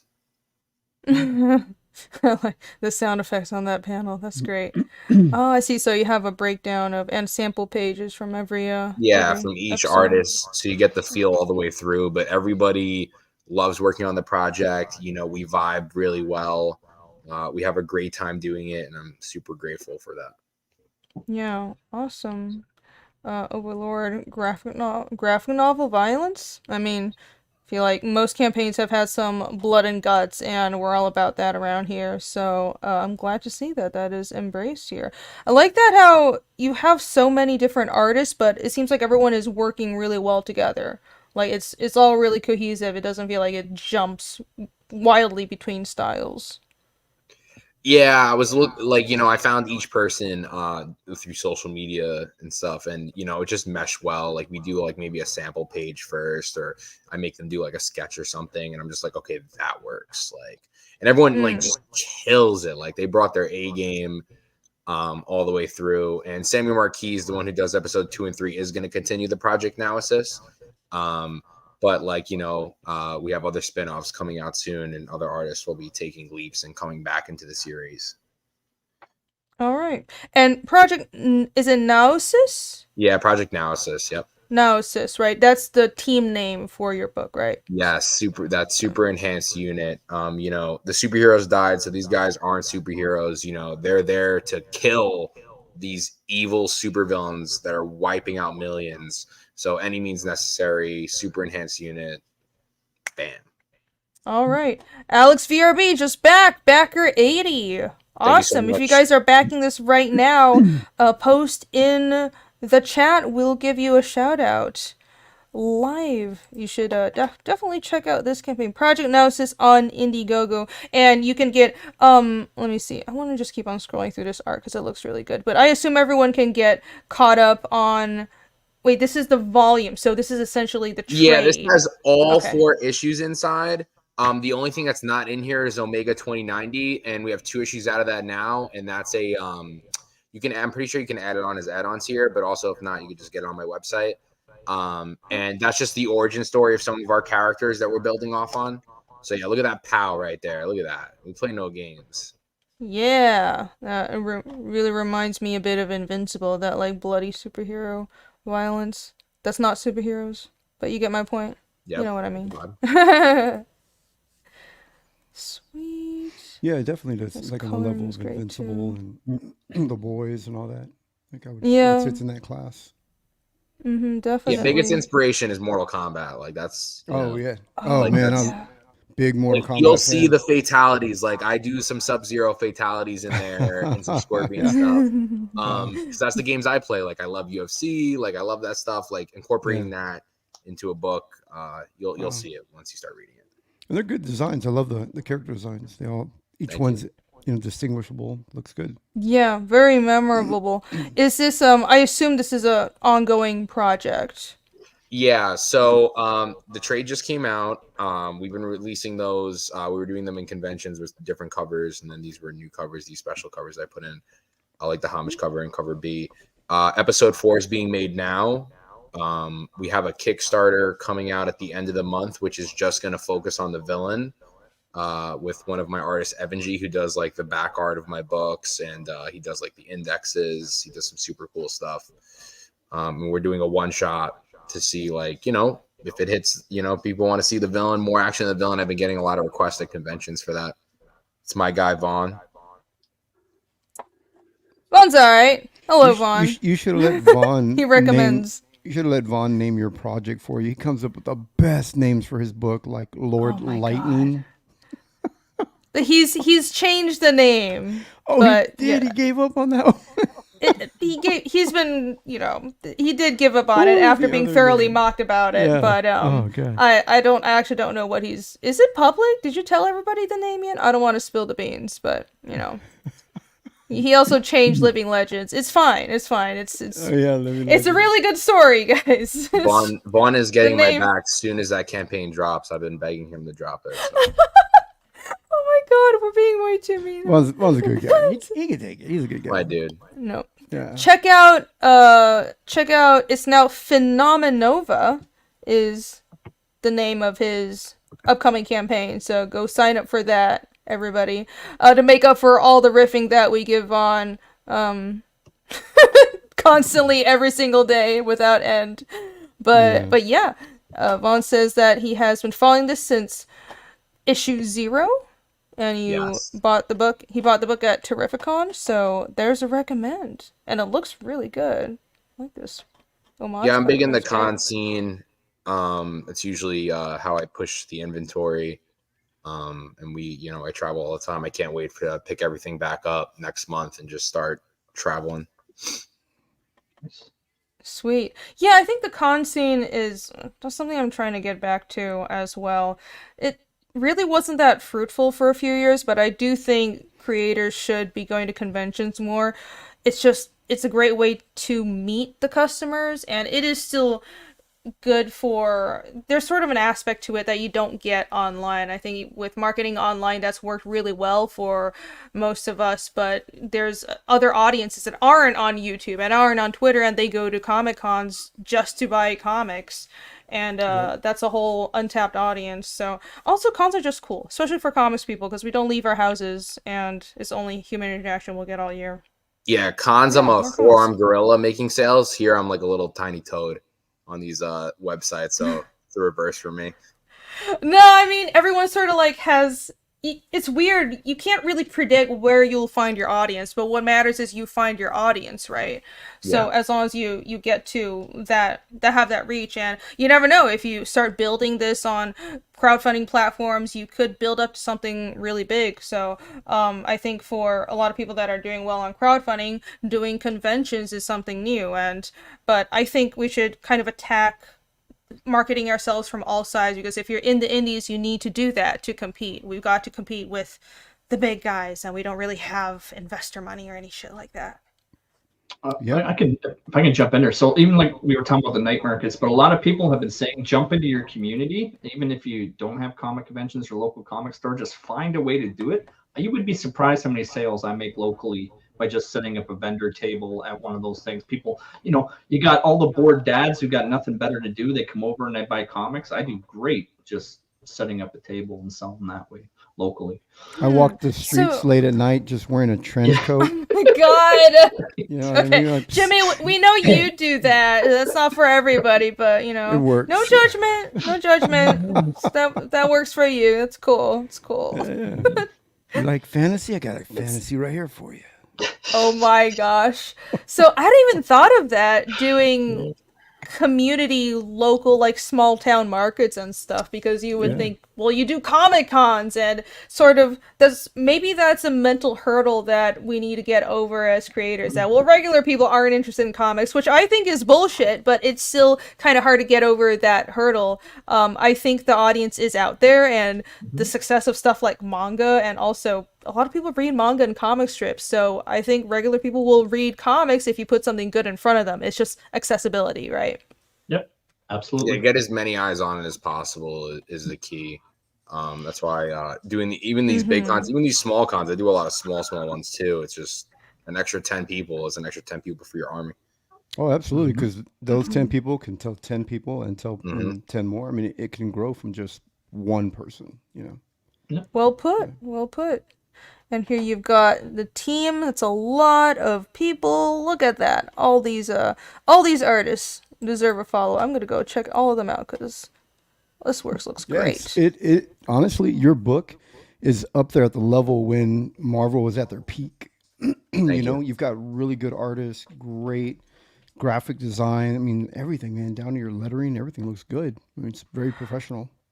I was gonna say it reminds me of. I mean, it's probably because I don't read that many superhero books, but definitely Marvel when they were putting out good work. But also, it reminds me a lot of Invincible because of the superhero and the blood. I didn't read The Boys. It probably is kind of like The Boys, but that's really what it reminded me of. And I think 10 years ago this would be Image or something mainstream, but now you're finding success through going to conventions and now hopefully in crowdfunding as well. Yeah, I personally fund everything myself. Before the campaign's up, the book's completely done, if not 95% done. I want to make sure that everyone gets their books right away. Like we just I do them on Kickstarter as well. So like as soon as we get our money, we ship. And it's the same thing if you order Indiegogo. Whenever the money lands, I ship it the next day. We have the inventory. I'm just trying to build the brand as much as possible. And of course, like, the more money helps, to build it in, because, we invest a lot into this book. It's a one-man army, which is me. Wow. Oh yeah. That's that feeling. For me, I'm using crowdfunding. The other way is that I'm trying to build capital to get to that point where, I can have the books completed beforehand.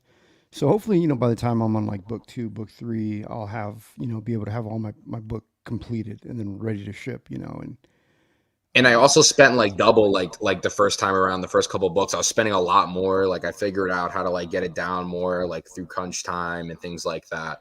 I have a big sales background, so I was grateful like that I had like the funds to like make it. Of course, it's still like investing. Yeah. But like I definitely have my return for sure. Hey, Ellie. That sounds like it would help a lot. You have a sales background. Like, that is just a whole different world to most artists and creators. Like, that is so useful, though. And I think it shows. Yeah, I ran, I died back a lot now, but I was running 11 gyms. So like sales has been like my thing. When I went to New York Comic Con in 2019, I thought it was so bizarre, like, cause I haven't been there since I was like a child, that no one tried like interacting with me. I thought it was like the weirdest thing ever, that nobody wanted to like talk to me, like me walking around like with money in my hand, ready to buy your product. And the one person that did, I paid them, and I was like, oh, this is I want to make something, and I was planning on it anyways, didn't know how. And then I knew, right when I get in that field, it's just, people are just waiting for that interaction, especially after COVID and other things. Like it goes a very long way just to interact with your community. Oh, you mean like you're walking around as a customer and the creators at the table? Nobody said hello to me. Nobody. Oh my God. Yeah, when you walk around conventions, most of the artists have their head down, like sketching.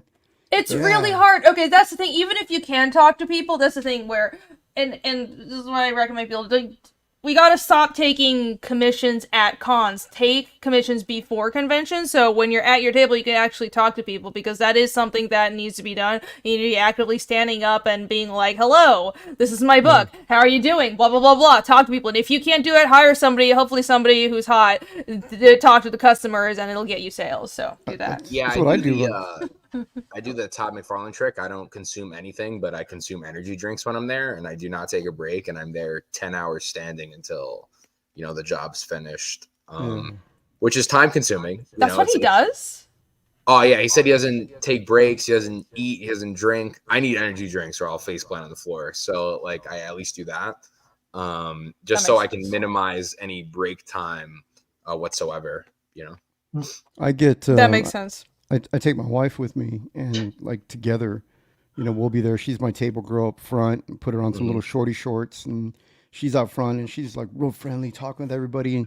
And it's so funny because the last convention that we did, we just observation, we noticed that she had a long line of 40-year-old men all waiting to talk to her, and even longer line of 40-year-old and younger lesbians. Wait, really? Yeah, and I had 2 little kids that talked to me the entire time, talking about Pokemon. But that's so cute. I'm talking Pokemon That's cards great. with these little Wait. kids. Meanwhile, Anna had the line. Everybody I wants to think interact with the girl in Shelby was shorts. saying the same thing. It's like he'd have his wife watch his table and she would make just like bank while he's Yeah. gone. And Shelby can talk to people, so it's just Yeah, well, I'm everybody, talking booth babes work. Get yourself a booth babe. You definitely want a Make booth those babe. sales. Otherwise, learn hilarious. Pokemon if you're not going to get a booth babe, you know? Yeah. No, my wife helps me on the majority of the conventions too, and we get the same vibes. It's like weird how they come up to you. My wife, of course knows everything about the book, but I had people literally make her sign it over me. Like, you know what I mean? Like, yes. just because she's there, they're like, sign it, please. I'm like, no, probably like, give it a big sniff after, but like, it's a sale. Hey. yeah. Hey, I hope everybody loves my book, but if you buy my book and use it as toilet paper, that's up to you, man. I don't care, So. Yeah, no, that's hilarious. But no, the convention scene is definitely something I think creators should be doing more. I'm glad that's For working sure. out. It's for such you. a great environment. You meet a lot of people. Like, I've gotten work from it. Like you don't know who you meet, and you even might meet people that that's why I went in 2019. I was trying to like find people to like pay to work for me, so like just you never know who you talk to. Yeah, definitely. The connections that you make and all that stuff. Mm-hmm. It's a good time. It's a good time. Like this networking. I love it. Yeah. Networking, getting to know people and stuff. It's like we're actually social and normal people that don't just live in our basements. Weird. I'm in my basement. I'm not in my basement. I'm not in my basement, but I am in a corner room that's painted all black, so it's, Well, if we had basements in Texas, I would be in the basement. So. Oh, yeah. You don't have basements in Texas? No, we're like, the whole land is like limestone. You can't even dig 2 feet in your front yard. Oh, you're right. Yeah, it's the Northeast that has basements. Yeah, okay. Anyways, I don't know shit. Anyways, back to the campaign. So, let's see. Let's go through your perks, and you have a trailer, so we're definitely gonna watch a trailer, but let's run through what perks you have first. You have a digital pack? Yeah, digital, same thing. As soon as the money lands, digital is only on my crowdfunding. So a Kickstarter, Indiegogo is the only way you'll be able to get a digital copy. We email it right to you. It's a PDF. You get the 120 pages. I saw someone comment before, like, oh, I usually try the digital, and a lot of people do. I even saw it on the plane. I was watching people on Google Drive looking at comic books on their phone. I was like, oh, this is the strangest thing ever. I personally like physical, but for digital people, that's for you. Yeah, that's interesting. I think a lot of people, comics for them are a physical medium, but with shipping costs and especially with international customers, it's useful to have a digital pack. So it's great that you have that. I know there's a worry of shipping too. On the books. Okay, cool. Yeah. I know. I mean, there's like the worry about piracy and all that, but I don't know. It's sort of, does it offset helping out international customers? I don't know. I don't size them, and I change some things that it wouldn't work. But right. If you do, go for it. What are you gonna do in the printer at home? It won't print well, but I mean, some people don't really care. Yeah. All right, and Neosis trade cover A. So you got a few different variants. Yep, we got 3 cover options. That's all we got on the store. You can add things on like Omega 2090, but the homage cover, and you only can get on the crowdfunding. We just put cover B on our website, but the trades are cheaper on the Indiegogo than they are on my website. It just matters how long you're ready to wait for something. It'll take whatever 2 weeks, I think Indiegogo gives you the money, and then I ship them out. Sweet. All right, and that is it. I like that this is a very book-focused campaign, really straightforward. It's just one trade with a bunch of issues in it and 3 perks, and you have a few add-ons. I like that. And everything right now comes with a trading card too. So a hybrid trading card with all the orders that you get. Do you is a trading card on here? No, it's not. I should have brought one down, but Okay. Oh, well, they're super cool. You got a free trading card. That's good to know. That's all you need to know. Back it now. Trailer. Let's take a look at the trailer. Excited. Let's go. Da, da, da. In the year 2090, a speedster named Crimson Pain rises up and eliminates all the heroes in existence. So, the government unites and makes a super enhanced team called Project Analysis to fight off this rising rebellion. In this world, there is no multiverse and no extra lives. Super action-packed with stellar story alongside a phenomenal team of artists in a total of 120 interior pages. Join us in our mission to make this volume book a success, bringing this series to life yet again in a trade paperback. This is an indie comic. This is Project Analysis. Yeah, awesome. We got a few backers. Brian Suddenly Old just got the homage cover. Thank you so much. And backer 81, thank you. If you guys are watching and you're backing this right now, shout out your backer number and we'll give you a shout out as well. And as a diabetic, I'm hoping to stay away from Project Dialysis. Leave it to Jimmy to bring it down. Thanks. It was you gotta liven it up. Gotta throw a curveball in there. No, I like the name. Although I'm gonna be completely honest. I'm not afraid to sound stupid, obviously. But what is Niosis? Project Analysis? So all the heroes are dead, and the government. This is a classified unit meant to kill supervillains. So Project Analysis means Project Mystical Warrior. I took a Greek word and made it my own. Copyrighted. Nice. Boom. You know what I'm saying? Yeah. It's mine forever. And then that's that Mystical Warrior team. That just brings absolute mayhem. Of course, the story's way more layers than that. Yeah. And it's going to build up through every issue and every spin-off issue. But it's definitely something, for people looking for a new book that's never going to restart again, that's going to come out at least 4 issues a year. That's me. Yeah, I joke, but I love to hear how people come up with the titles for their projects and like where it came from. Yeah, I was stumbling, back and forth between a lot of names. Like I actually had a reverse. I had it like the Analysis Project, but I was like, and then a bunch of people told me that was lame, and I was like, all right, Project Analysis, because like when you read like a government file or a classified document, it would be Project whatever. Yeah, so that's why I did it. Yeah, I like it. I think it's good, and plus, it's catchy. It gets people to go, wait, what? What did you say? Yeah. What is that? I like it. Yeah. Yeah, definitely. I like the name. It's memorable. It's not too common, but it's also not too weird, It's kind of like... When I was making it, and I already had, like, episode 0 and episode 1 working, I was seeing so many, like, on Kickstarter, was like, project this, project that. I was like, shit, dude. Like, like, I could have did Analysis, and I would have been chilling, but we're sticking with it. Yeah, that's why you got to release your stuff, man. You never know who thinks of something similar, We're all, human. That's true. It happens. It happens. It's almost like, I know, like, that's not actually how ideas work, but sometimes it just seems like there's sort of collective consciousness and osmosis of ideas, and if an idea comes to you and you don't create it, someone else will come up with it. It has to be something to do with just how humans work. So yeah, make your dream projects, everybody. Stop stalling. Go and let's see. That's about it. Is there anything we missed about this campaign? Any stretch goals? Any special goodies upcoming?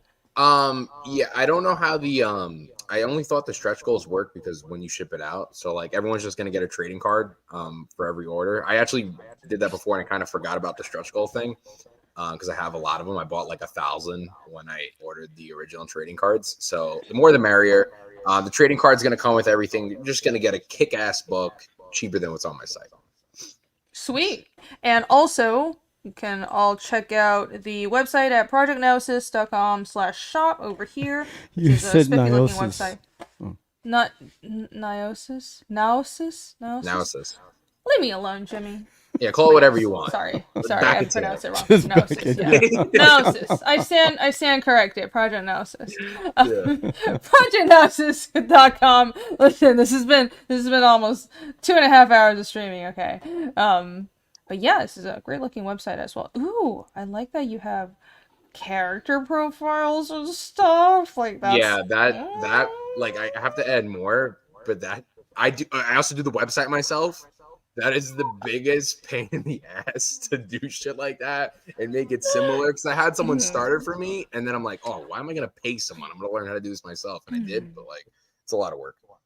Oh yeah, it definitely is. But this looks great. Yeah, I like it a lot. It's kind of a pet peeve of mine, but I like when, especially people if you have an indie project, and especially indie comic, just having a website looks so much more professional. And aside from that, I mean, it's sort of like a landing page for a project. I just really like it. I think it helps sort of ground the project, and you can have a bunch of crowdfunding campaigns. Because sort of like around here, most people crowdfund their comics, and it's hard to, you can gather the information that you need by just looking through like, oh, these are all the Indiegogo campaigns that are the same project, but having an actual website helps so much with that, and having character profiles and story elements on the website, I feel like that shows the reader that the creator really cares, and you have everything together. So yeah, I click really the characters. appreciate Click the like characters. That. Let them see. Just click that one. Click that first one. Okay, I shall. Good. Oh, let's see. Ooh, my gosh. Oh my gosh, it's animated too. That is so cool. Yeah. Wow. A lot of hours. It's called a slideshow. To do one of those takes me so long. I know. That, like, flicker. They flicker the helmet off on some of them. So yeah, we put a lot of work into that stuff. Animated stuff. That's something I love too with like a DC or a Marvel website. It's like, oh, I want to click Batman and like let me read about him, or like if you look at like a WWE, it's like let me learn about John Cena, and you click on it. It has all this stuff. Yeah, no, that's awesome. Well, and as time goes on, you'll just start adding more and more stuff to the website. It'll just get more and more fancy. So yeah. Well, this is like fans want to be able to identify each character, and they want to find characters they can relate to, care about characters, and this is how you introduce a brand new IP, and you get potential fans to introduce them into the world of your book and who the characters are. This is great. I mean, I think we should all have these profiles. I think Fiendish could learn from this. You know what, Jimmy? Maybe you ever thought about getting a website, Rini? Maybe even an online store. And you know what, Jimmy? What? You know what, Jimmy? You know what? I'm still the little toad, man. You guys are dwarfing me on these crowdfunding stuff, So no. It's not. It's not. I'm giving her the segue. You gotta pimp the. I'm not done promoting other people. We'll get to my website later. My gosh, this stream is about promoting our good friends here. So let's see how that's been. No. Right, it's about them first. I get it. I'm with you, Rini. We're here for them. Yeah. Yes. What? Why are you being so weird? Okay, anyways. But no, I love seeing stuff like this, and this is really good looking. Check it out, Project Now, sis. I said it right. Oh my gosh. Yay! Damn. I did it! Now say Massachusetts. Anyways, back Project Analysis on Indiegogo right now. It looks awesome. And thank you so much, Paul. Yeah, and where can people follow you as? You're just Project Analysis on Twitter as well, right? Yeah, I'm Project Analysis on Twitter, Project Analysis on Instagram. That's usually the platforms I use. I post the same things on TikTok, but I usually just use Twitter or Instagram. And yeah, Project Analysis. I'm very active on Instagram and Twitter. You'll see a lot of interior pages, a lot of how-dos, a lot of lines, a lot of inks. And we interact constantly, and I'm only positive vibes. So. Fantastic. Kiefer has a great point as well. Having a website is a failsafe against shadow banning. That's right. You control your own publicity, I guess, or promotion, whatever. And people can always find your project on Google. That's another good thing. Even if you switch between crowdfunding platforms, because it's some people will use different platforms. If you have one website it's a landing page, a home base for your project, do it. Build a website. It's not that hard, guys. Do it. All right, let's see. I think next campaign. Gonna say bye. Late for me. Super awesome. Super grateful. for having me on. I would love to be on anytime you guys would have me. And you guys have some kick-ass thank stuff. you. And I need to go to sleep. No problem. I understand. Thanks, It is Paul. getting Thanks late. for Thank you joining so us. much for coming on. Hope to see you around. Bye. Have a good one. All right, yeah, it does look great. And hail, Michael. Let's see. I've been keeping Dave waiting for way too long, and I know it's in the middle of the night for him still. So let's go to Perfect 10. Dave Brink, Mr. Dave Brink. Welcome back to the show. You've been on Yes, like 3 or 4 thank times you. already, but it's always good to see you here. Hello. Hi. Tell us about Perfect 10 again. Oh my God, Perfect 10 is my dream project. So this is if you like superheroes, right? So this is a universe like Marvel, DC. It has a lot of villains in the universe. There are more villains than there are heroes, because when people get superpowers, most of them use them for villainy. And to balance the scales, the government created this project called the Perfection Program, where they basically made synthetic humans, and they are built to deal with the super villains. But the supervillains find out about the project, and they kill all these synthoids except for one, which is 10. She's the last synthoid, and they're hunting her. She needs to survive, and she needs to find her role in this world filled with superheroes. She is amidst this war between these villains and this agency called Division M. They basically try to have like superheroes. So the good side, the bad side, they both have their own motivations, and she's in the middle there, and it's action packed. The entire series takes place in one day. So we're now at issue 4. It's still the same day as issue 1. It's still the same day. Yes. That's crazy. And in issue 4, we will finally see the main villain. So the main villain has been built up since issue 2, and finally she cuts loose here, and it's fantastic. So this is a fantastic story with fantastic art by P.O Rodriguez. He is a industry veteran also. He worked on the Justice League and Wolverine, and now I'm working with him. This is absolutely nuts. And the colorist, Daniel Rodriguez, he is fantastic. The team is absolutely phenomenal. And it's the same team since the first issue, and we're in this for the long haul. So, yeah. Awesome. And we have, I we have like so many characters. So each issue introduces new characters. We need a lot of villains, right? So it's really fun to create new villains, to design new villains.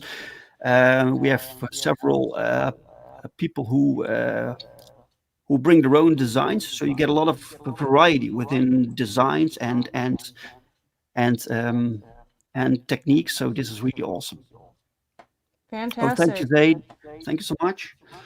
Yeah, hello, hail, Phil's from Zaid Comics, and Brian Suddenly Old also said Perfect 10 is a good series so far. Jumped on to issue 3, fantastic. Yeah, I mean, I've said this every time you're on, but the art looks so good. I really like the art style. Right? So distinctive. I'm so proud of this. Yeah. Reminds me of Paulo Pantanella. Oh yeah. Looks like his work. Yeah, I can see that. A little bit. I can see that. A little bit. That reminded me of who's that? I mean, I was blanking on his damn name. The artist on Lock and Key, sort of the face reminds me of that. Gabriel Rodriguez. I was like something Rodriguez, but I don't want to say the wrong name and sound racist or something. But his art is really good, and this kind of reminds me of that. It's beautiful. Look at that. Well, as you can see, we're not afraid to bring sexy back. This is superhero stuff. This is what I want to read. This is what I want to buy. So everything has to look vibrant. It has to look over the top. So the dudes look like actual dudes. And girls are pretty. We also don't do multiverses. So yeah, uh, and this is also something. If you back this campaign, you will get a free art book with your order. Really? Yes, we have That's multiple artists wow. on That's a this. great So deal. yeah, this is comprised of old pinups, but also new material that we made specifically for this book. That is awesome. That is a great freaking deal. Holy shit. I'm surprised you're able to pull that off. Some person How many said, pages is the art book? The art book is 32. 32 pages. Yeah, that's not a that's a hefty art book. God damn. Get in on this deal. Yeah, we had prints first, on the campaign, and then so these prints were unlocked, and I was like, do people actually want prints when you get these prints with your books? That's pretty cool, but most of them but they land in this box, and I was like, why not put the prints together and make one book? So that's basically the concept here. Yeah, I forgot you commission a lot of artwork from other artists throughout, because this is obviously issue 4, and you have like a ton of pinups from a bunch of people throughout all the issues. So this is just sort of, it sounds like you're collecting all of it into one book, and just everybody's getting it. Is that right? Yeah, but it's not just artwork for Perfect 10. This is this genuine universe. This is a complete universe. We have multiple titles. We have a lot of characters. And what you will find in this book, you'll find a lot of material from characters that are from other books, but also from characters that haven't yet been published. Oh, sweet. So we got a sneak peek. Yeah. A secret look. That's awesome. And the book is... Oh, yeah. Oh, no, sorry. Ali is very complimentary. Brilliant level of powers and clever names. There you go. Yeah, Ali is doing the copy editing. She's working on that right now. The book is done. So issue 4 is basically done. It's completely drawn, colored, lettered. So Ali's doing the copy editing right now. Then we get the last round for the lettering edits, and then it's ready to go to the printer. Fantastic. And what's the schedule like for this? I mean, it sounds like you're about done, but when is fulfillment? In March. Cool. All right. Because I need to ship everything from the Netherlands to Critical Blast. Oh, that's crazy. Further. So yeah. Can't you like print in the States or something? No, I probably could, but I like to do quality control. I like to see every book that goes out. Yeah, I mean, well, if you want to quality, the Critical Blast can do, I guess, seeing every book. That's gonna cost a lot to ship it, though. Maybe you can like have one book shipped over to you, or a sample from the print run shipped to you to check before printing or something. Well, yeah, no, it's not that bad. So we ship in bulk. So we did it also with the last campaign. So also everything works out. All right, yeah. As long as you think you can afford it. That's dedication though, because you want to make sure every book that goes out, you personally check it, right? Yeah. For some reason, it is cheaper to send things from here to the US than vice versa. Yeah, I don't know like what the fuck's going on with US shipping. By the way, Snarky brought up Australia. It's not Australia or any other country's fault. It's just the US, for some reason, our prices shipping to certain other countries, including Australia and New Zealand, are like ass high right now. And I don't know why. It's been that way for over almost like 2 years at this point, ever since the middle of COVID. It's so stupid, but it's definitely us. Oh, yeah. I don't know. Fuck this shit. But that's affordable. At least it's more affordable for you, though. So that's good. Because you're shipping from the Netherlands. From the Netherlands, yeah. Yeah, I wish there was an easier way to get around all this international shipping stuff, but there isn't really. But seems like you're fine with the setup you have right now. It's crazy. Yeah. So this means that if you back here, you get a relatively low shipping price through this campaign because everything is shipped in bulk. So this means once everything goes out, I need to close the campaign because I can't afford like sending single packages for this price. Yeah, that makes a lot of sense. So you need to know your exact print run and then you start fulfillment. Yeah, makes sense a lot. Let's see, and now you have stretch goals. Let's take a look. 6,000 stretch goals. Yeah, these are unlocked. So everyone gets 4 trading cards with their order also, which are numbered. So with every campaign, we offer new trading cards with characters that are relevant to this particular issue. And they're all the same style. They have this European style. I have some here. So this have the European style is drawn by René Bergmans, this Dutch artist. And the backside has a chibi version of the characters. Oh, that's adorable. And these are numbered, so this is number 10, and so you get so you can collect all these numbers if you like. So yeah. Yeah, cool. Very cool. And 7,000 trading card set 2. Do you know the next stretch goals that you have? There are no more stretch goals because this art book that's it. That's it. Okay. I can't that's pretty add good. more. Yeah. Yeah, that makes sense. I mean, that's a lot of free. Wait, everybody's the art book you're is getting like that's the craziest stretch goal ever. 30 something pages. So, right. yeah. That's a really, really good stretch goal. So I think we're good. I mean, just making sure, I'm just trying to push for more free goodies, but you held off there. You're like, no, that's 30 something pages of free stuff is good. And I concur. So awesome. Let's take a look at the perks that you have. Perfect 10, issue 4. A and B. So is this 2 covers or 3? These are 2 covers. Yeah, there are 2 variants. There was this 3rd variant, but that was from a comic exclusive, and that one is closed. So you can get 2 covers through this campaign, both drawn by POW. Okay. And the digital version as well. Great idea. The digital, of course. Okay, and by the way, the digitals can go out pretty soon because once the book is print ready, the digitals are technically ready also. So, so if you back the digitals, you will get those like maybe next week or the week after. Oh, sweet!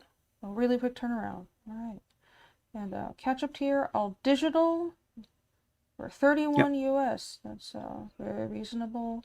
And the catch up. So this catch is up all here. If you missed the previous books, you can still get them here. This comes with the second printing of issue 1 because the first printing is almost sold out. All right. So it has a new cover, basically. Right. So these are all the previous issues and just A and B for issue 4. Yes. So you can select which variant cover for issue 4 you like. For the catch-up tier, and then you can get the catch-up tier with both new covers. Pretty straightforward, and you can get a personal commission also. There are still 6 available here. So POW will draw you any character you want. It can be a genuine first character, it can be your own, can be mainstream, whatever. And you will get signed comics with it also. Cool. Alrighty, all right. And let's see. Original cover art. Damn. Surprised this hasn't. Yeah. That cover is banging. It's super hot. Look at that. Woo! I'm sure people really like this character. Yeah, they liked her so much that I gave her a little bit of bigger role in this book. Oh, smart man. Smart man. I listen to customers. You know what the audience wants? Yes, imagine that. Careful, DC. Well, cool, and all the other original art is sold out. That's fantastic. Again, another very book-focused campaign, very straightforward. You always put out such good work, Dave. This is awesome. Thank you. Thanks so much. Looking forward to this. Beautiful coloring too. I love it. Really awesome. Well, thank you. And where can everyone follow you? I'm on Twitter, just Genuine Comics, and Genuine Comics everywhere. So Facebook, Instagram. I have my own YouTube channel also. I took this little break from YouTube, but I'm trying to pick it up soon with new shows where I talk to other guests. So that's Genuine Comics on YouTube. Fantastic. And I guess you took a bit of a break, but I remember being on your channel. It was a lovely interview, so I would recommend everyone go follow Genuine Comics. You did good stuff. You did good stuff. Pretty cool. Pretty cool. Yeah. Renee's like, yeah. That's what I say about everybody. No, seriously. And thank you for the links, Alex VRB. Go follow Dave on YouTube, Genuine Comics. Thank you very much. And last but not least. I was about to say, who's next? there's just one campaign that's left. Process of elimination. And it's you. Sorry you had to wait so long, but we had a really full panel today. No, I appreciate you guys for squeezing me in and no problem. Letting me come in and check out new campaigns and then hang with my friends, man, like Hojo, Mad Ruth, Jimmy. Yeah. Well, Jimmy sometimes. I don't know. Sometimes I don't know. It gives me weird vibes. I don't know. Well, thank you for coming on. We appreciate you coming here and sticking around for so long. Sure. And here you go. Why don't you let everyone know what is before you start this badass book? I can't wait. I was hoping to be here when you show up this book. It's awesome, but unfortunately, I've been having some health issues and they're catching up to me. So I'm gonna head out. But Rini, thank you so much for doing this for everybody. This is incredible. Oh, no problem. Thank you for being here. So I know you've been saying, Jimmy's been saying he hasn't felt well all evening. So I really appreciate you sticking around. You didn't have to do this. I appreciate you still abiding by your co-host duties, but please go get some rest. Everyone go check out DRAGONRAGE, The Crown of Fire, right here. It's still live on Indiegogo. It's in demand. Go back this book right now. This is Jimmy's book. It looks absolutely amazing. You don't want to miss out on this. Also, there's a lot of dragons and TNA, so if nothing else, after you guys got to see Richard's book. You guys got to see that. That's one that Jimmy's skipping the line again. I know. I'm sorry. Mine's been around. You promote your book. Sorry. My God. No. Thank you. Richard's book's incredible. You guys, he needs. I mean, this is everyone up here, man. These guys are all creators that need the help. And Rini, thank you so much. Wish there were more people out like you that were doing this, and it's incredible. And I'm just happy to be part of it. So. No, thank you for being here. You're appreciated. Go get some rest, dude. Yeah. Go get some rest. Thanks, guys. Please. I'll see y'all later. All right. Good night. Feel better. Good night. Aw, Jimmy is too nice. Yeah, he's a great dude. Yeah. So the story actually starts before the story, because the story starts actually when I had a failed campaign. I was trying to do a Western, really wanted to do a Western, and it didn't go through. So I kind of stepped away from comics for a little bit, but when you're a creator, you probably know this, Rini. You have it in your blood. It's in your system. You're thinking about it. I was like, let me try to pick up another habit or another thing. I started rolling dice, started actually playing craps. I got like $3,500. And like the money didn't make me happy. I just wanted to buy. Okay, let me do this story. I was just thinking about it. But what made this book happen is I was playing Conan, and my daughter. Have you ever played Conan Exiles? Yes, no. No.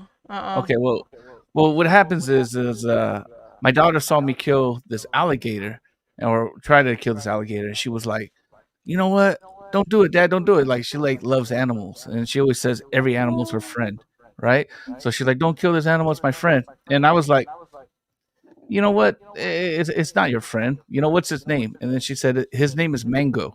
And then it's like all these creative things just popped out in my head. I was like, a humanoid alligator named Mango. And I just, all my times playing Skyrim and all this other stuff, it just started. I was like, okay, that's the reason to come back, So that's what Blood and the Sword is. I took a lot of inspiration from stuff I read before, and I wanted to make an adventure comic that had a somewhat of a sense of humor. I wanted to have action and fun at the front, with banter between he was saying make some thralls. So what I would do is because she would always be like, I want to play, but I would make her a thrall character. Well, not one with boobs out, but I would make her a thrall character, and so we would walk around, and I was just making her like my like kind of. I mean, this sounds bad, but she was like my mule. So when I needed like iron and stuff, I'm like, here, carry this It's for a me. little weird, yeah. It's a Yeah. little bit. Oh, so you had a loot bitch. Yeah. I don't want to say that, Reedy. What? I thought Jimmy was the bad one. What are you doing, Reedy? No. That's a That's D&D the term? term. Oh. Alex VRB uses it all the time. I blame it on Alex. He's corrupted me. But Yeah. we do So also have that in our campaign. Yeah. I'm sorry. No, that's what happened. And then I just first thing I did, I called my editor, Vince, and I said, "Hey Vince, this is what I want to do." He said, "Put the story together," and then I gave him the script. We went through it, sharpened it up, gave it to my artist, who's Brian Brindley. He got to working on pencils. So and I was thinking too, like, if I go back to comics, I need to do something different. I need to do something like, where did I make my mistakes, right? And I feel so prior to my failed campaign, I had a campaign that was successful, and the reason why I feel it was successful is because the art was already done. I was just getting it colored, and that was supposed to be my test run for crowdfunding in case all goes bad. I could still cover it because the art's done, and I learned from that, right? But after that, it was kind of like learning on the fly with the second one, because there was newer mistakes, but with this one, my goal was just like, yeah, I'm gonna get it completely finished, and I want it at a lower cost. Oh wow, it was Reenie's mic the whole time, the echo. Was it me? Yeah, it's all good though. So Okay, I'm just gonna mute. yeah, so I created the story, I have her character in it, you know what I mean? And yeah, man, it's fun. It's about two sellswords. They get offered a what's supposed to be a simple gig. Everything goes wrong, and they get themselves in the fight of their lives. And it's 20 pages, and it's the first issue of the series. And I plan to, after this one ships, we're already working on issue 2. I got the first 5 pages up, lettered, so you can read it. So and what I wanted to do is also lower the price, because prior to being on the internet, I was also on not on, but I would go to the conventions and I would sell comic books for $5. I was like, and I had a lot of fun doing that. And if you go to Artist Alley, the comic books are $5. So I was like, how do I get back to that? And getting back to that was, doing 20 pages, larger print run, and getting it done. So I wanted to make this comic book available digitally and for $5, and also $5 for the physical copy. So, Oh wow, yeah, that is a unique feat, because you have to do a really big print run to be able to afford that. But it's like I'm 32. amazing you can do that. 3,200. But with 3,200 at $5, I'm making like a $3 profit. Yeah. Around that. Yeah, you But do have to do the large again, print run. but Impressive. the thing too, what I realized too is getting product made is the hard part. As soon as I get product made, I can go and hustle. I can go do conventions. I can go do this. I can do that. So it's like I'm just trying to get issues out. And another thing too is, like, I'm new. You know what I mean? With to the audience, so I got to build my audience. How do I build my audience? It's a low fee, high reward. So it's a $5 entry fee. If you like the story, I'll be here for the second one. If you like the digital and you're like, oh wow, I want to actually hold this comic, or I really enjoyed it, back to physical, and it's $5 for both. Well, of course I got to charge shipping, but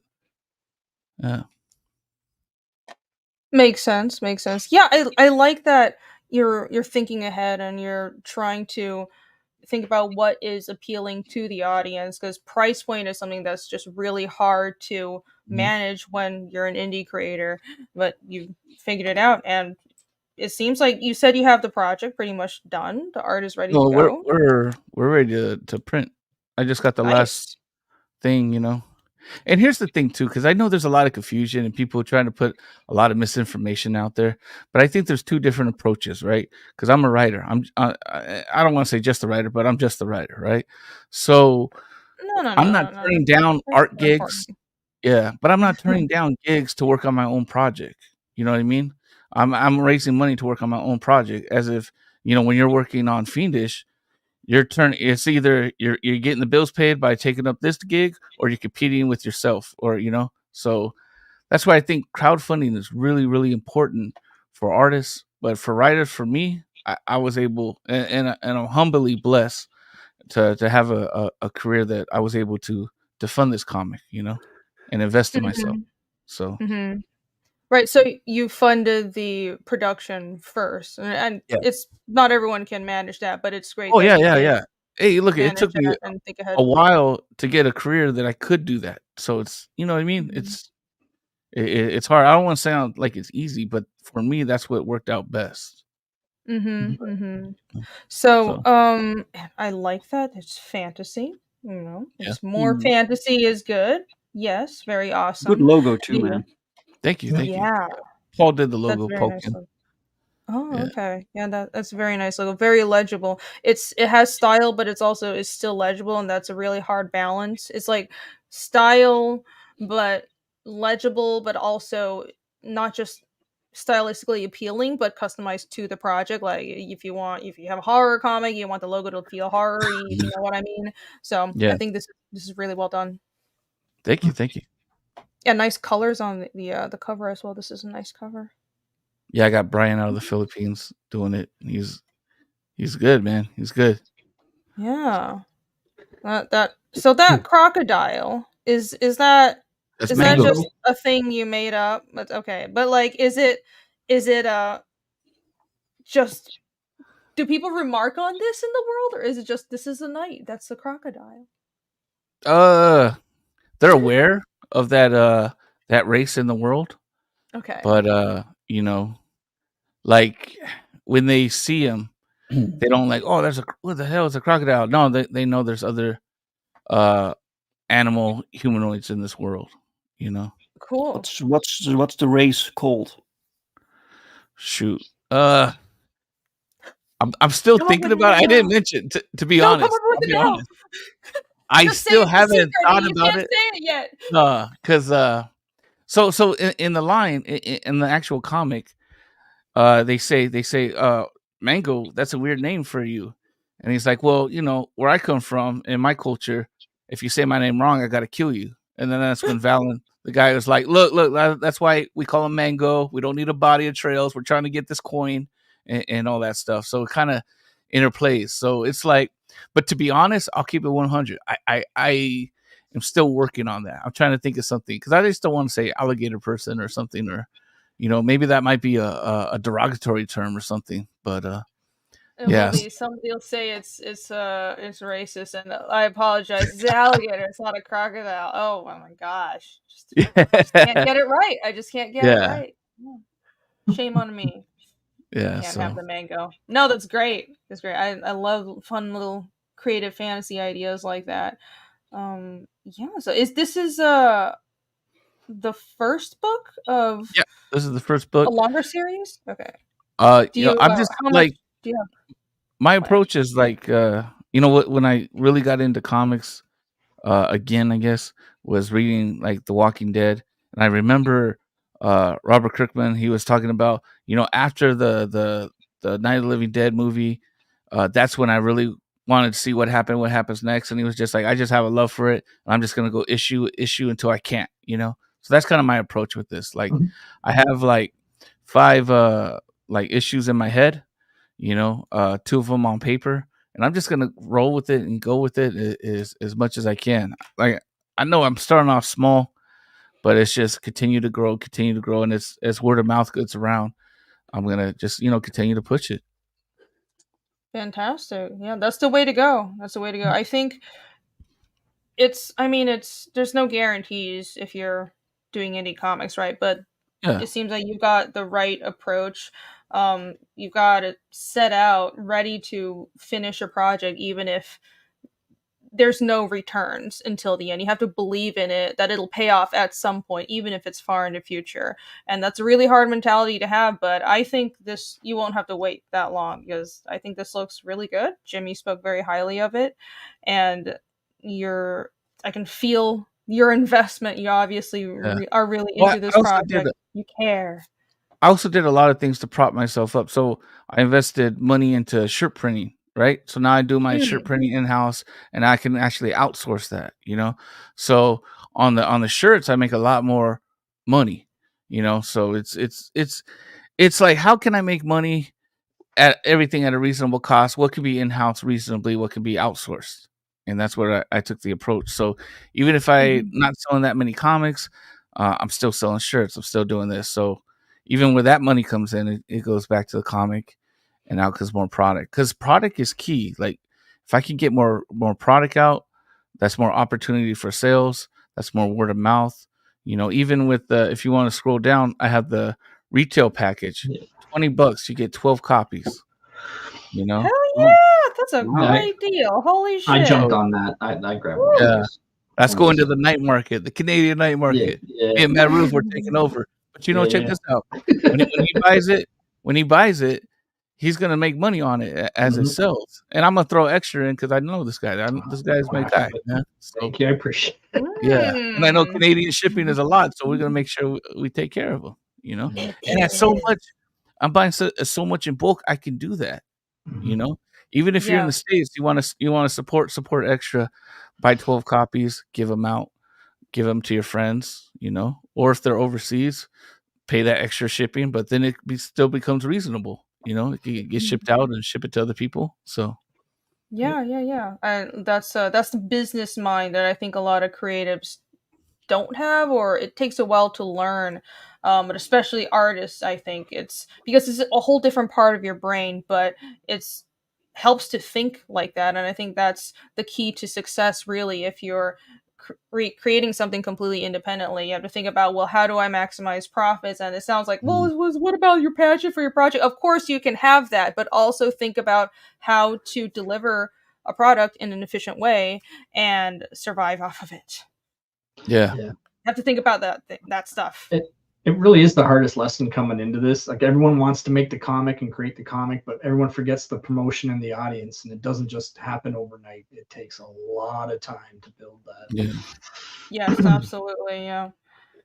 But yeah, all the little things like what you mentioned, if you can do something like you learn to make t-shirts, that's super impressive.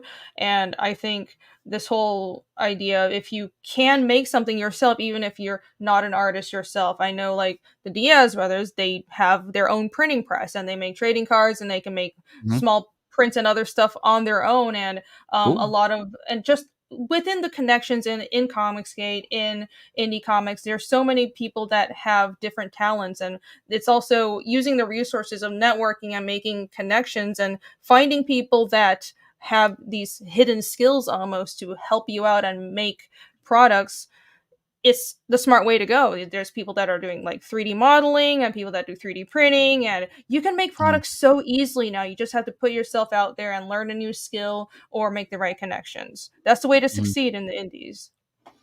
Yeah, because it's how can I cut out the middleman and maximize profit and also have a reasonable price for the customer? Because I was a customer before I was a creator. So it's like, what would get me to jump at it, And so I'm thinking low risk, high rewards. Because, $5, what. So, and then here's the thing too. Since I print, you can get a 3X, 4X. It still stays $25. Wow. So it's $25 for the comic and the shirt plus shipping. Shipping I can't control. Yeah. And shipping is oh my god. Yeah. I don't want to think about it. It's gonna get even worse. I waited after the holiday season, but the quotes are still crazy right now. It's No, it's insane. It just has. I waited like a whole month, and I'm like, you know what? I can't wait any longer. It's just never gonna go down. So yeah, cool. You have a let's look at your rewards over here. Looks like this is also very comic focused. Of course, the digital comic, $5. It's awesome. Yeah. And the physical as well, both $5. Yeah. And then 10 for the digital bundle. This is 1 and 2 or 0 and 2? Or is Oh, I'm sorry. Wait, So no, this is 1. this This is is just the 1. So the digital bundle is the last campaign that funded was The Last Goodbye. So you're gonna get that. That's a 32-page comic. Well received. A lot of people love it. A lot of people, well, I shouldn't say a lot of people, because I got more people back in this time. But people because of that, they're like, okay, I'm gonna back this because I liked your writing ability. So nice. Is it connected to this story at all? no, not at all.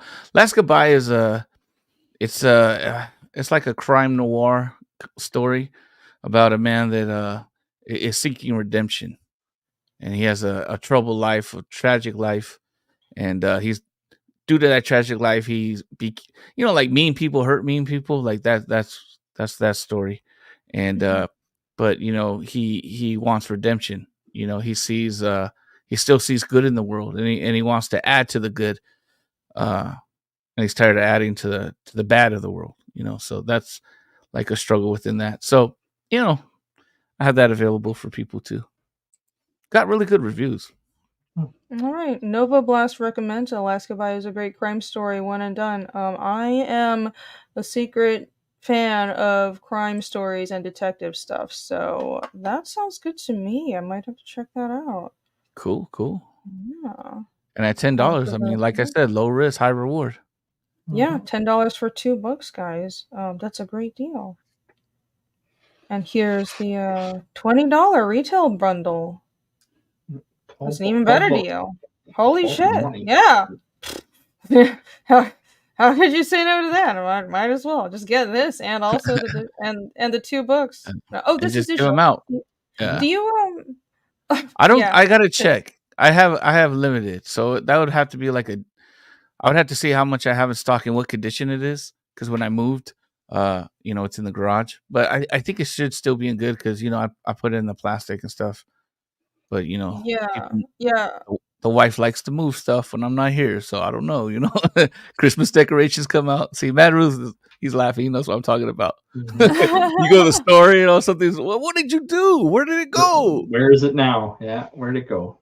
Yeah. And then it's like I better pump my brakes because I still want a warm dinner, so I'm gonna shut up. Or else All right. Moving on. It would be cool to have The Last Goodbye in physical. Let me find out. Physical book as well. Yeah, that would be very cool. Yeah, I'm gonna move on, not get you in more trouble. Because I'm like, you ruined it, and really wanted it, No. Don't blame this on me. I absolved myself. Nope. All right, comic and shirt bundle for $25. Yeah, and that's the I tell you, man, it was since I can print the shirts, I already printed them, and like walking in like Walmart wearing the shirt and my daughter wearing the shirt, and that's like her character. It was like, you know what, like, man, I do hope I get sales. I do hope I grow the brand. I do hope people enjoy the comic. But with that right there, man, I'm already winning. You know what I mean? So I'm happy. I'm in a good place, and I'm just looking to introduce myself to or actually reintroduce myself to the comic book community. Hell yeah, awesome. I'm looking for readers. I'm really looking for readers. That's why. Like, money comes, but you get the readers. It's like Scarface. First you get the readers, then you get the money. So I'm looking for readers. Yeah, that's a good approach, I think. I mean, marketing and all that stuff, it's important, but I think behind the idea that creators need to think like entrepreneurs and think about marketing, it's not some kind of magical formula that you just have to follow. It really is, you have to think about how to reach your readers and communicate effectively. And once you do that, once you put a product out, and I think the audience is not stupid. People can tell if you're passionate about something and if you're creating something that's genuine and if you do a good pitch and all that stuff. Then the money will come if you do find your readership. So that's honestly the first step. If you get to your backers and you find your core audience and you keep them happy and deliver to them every time and keep your promises, I think that's the most important thing. And you just build on that book after book, right? Yeah. And then what also happens too is when you have your own project and people see, oh, this guy could complete a project, they want to bring you a part of their project. So it's like artists now have been talking to me about coming out with other projects, which is great because it just helps me actually get more money in and then have more create more tie into the brand. It's like, oh, okay, Rich is doing this one. Now Rich is doing this one. Okay, well, let me check out this one. Okay, only $5. Oh, okay, cool. And it's gonna stay $5 until I sell out. Then it's like I said, I'm pressing like 3,200. Once that sells out, it sells out. So yeah, that's a great approach. Another cultured reference that went over my head. I don't even know. You don't know Scarface? Oh yeah. First to get the. I mean, I never seen Scarface it, but I know about money, power, women. That's yeah. Oh really? First you get the money, then you get the power. Okay. Then you I get don't the women. know. I haven't seen anything. Whoosh, whoosh, whoosh. Cool. I didn't get it. All right. Thanks for that. That should be a drinking game. If Rini doesn't get it, we all take a shot. Listen, I don't want to be liable for anybody's hospital bill and or funeral, so we're gonna not do that ever. All right. Disclaimer. Can't blame Rini. Yeah. Disclaimer, don't blame me. It was not my idea. Is there anything else that we missed about this? Oh, we need to watch the trailer. Yeah. Let's definitely do that as well. Cool. So let's get to let's see this trailer. Dun, dun, dun. Oh my gosh, it's a koala!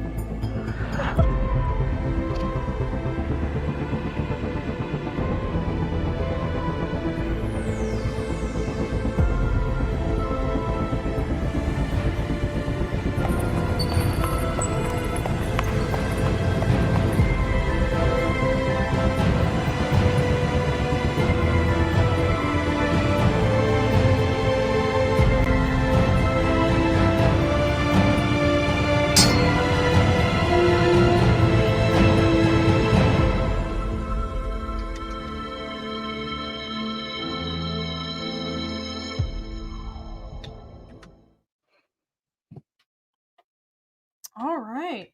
Cool. I like the mood of it, like the very fantasy vibe and everything. I like that. I thought there would be a little more I guess with the alligator, story. I thought would you say how much, let me rephrase that. How much are you drawing from classical fantasy and how much is your own world building? I'm kind of like sorry. I'm like borrowing from it, but I'm trying to create like in a way my own world that's recognizable, So there'll be other like I said humanoid animals in there that have different traits, like so the alligator, the mango race, he's like, he's bigger, stronger, but there's going to be other races of animals that are more agile and faster, and you know what I mean. It's just there's going to be some surprises, so I don't really want to say too much, but he's not going to be the only one. But as far as like other races and stuff, I do it like this. It's not like I approach a project like, okay, I want this, I want this, I want this. It's like it's like a movie. I go real close in, and then as I'm building, like the lens, like it fades back, and then if I think of something like a race that I can add to the story, then I'll add it. Like everything I do, with in regards to writing, it has to enhance the story. My characters, they have to have motives, they have to have dreams, they have to have goals. It's so like with Mango, his goal is about honor, and doing what's right, righting what's wrong. That's how he sees himself. He doesn't see himself as a mercenary. He sees himself as someone that's correcting someone that was done wrong. Valen's the opposite. Valen sees himself like, hey, bro, you got the coin, and it's everything's good. And then Amara, that's our female character. She's about she wants status. She wants that kind of that prestige. She wants that's what she wants. That's what she values. So I got all those three characters interacting. They're going to be other characters, but each character that gets into the story has goals, has the way they see the world, has the way they see. I want to create a problem, and then the three of them see it and want to solve it differently, and it's how they work together. So. Absolutely. I like the sound of that. That's the root of all story is character conflict. And starting with character is how you tell a good story and you get the readers to really care about what you're producing. So that's awesome that you're thinking about that. That's my number one goal. I got to get you to care for the characters, and then I put the characters through trials and struggles, and it's like then now you're rooting for them. It's kind of like Save the Cat. I don't know if you ever read that, but I kind of like don't want to have a Save the Cat moment. I want to have you know who the characters are, and then know like what they're willing to do and what they're willing not to do, and then either watching them progress.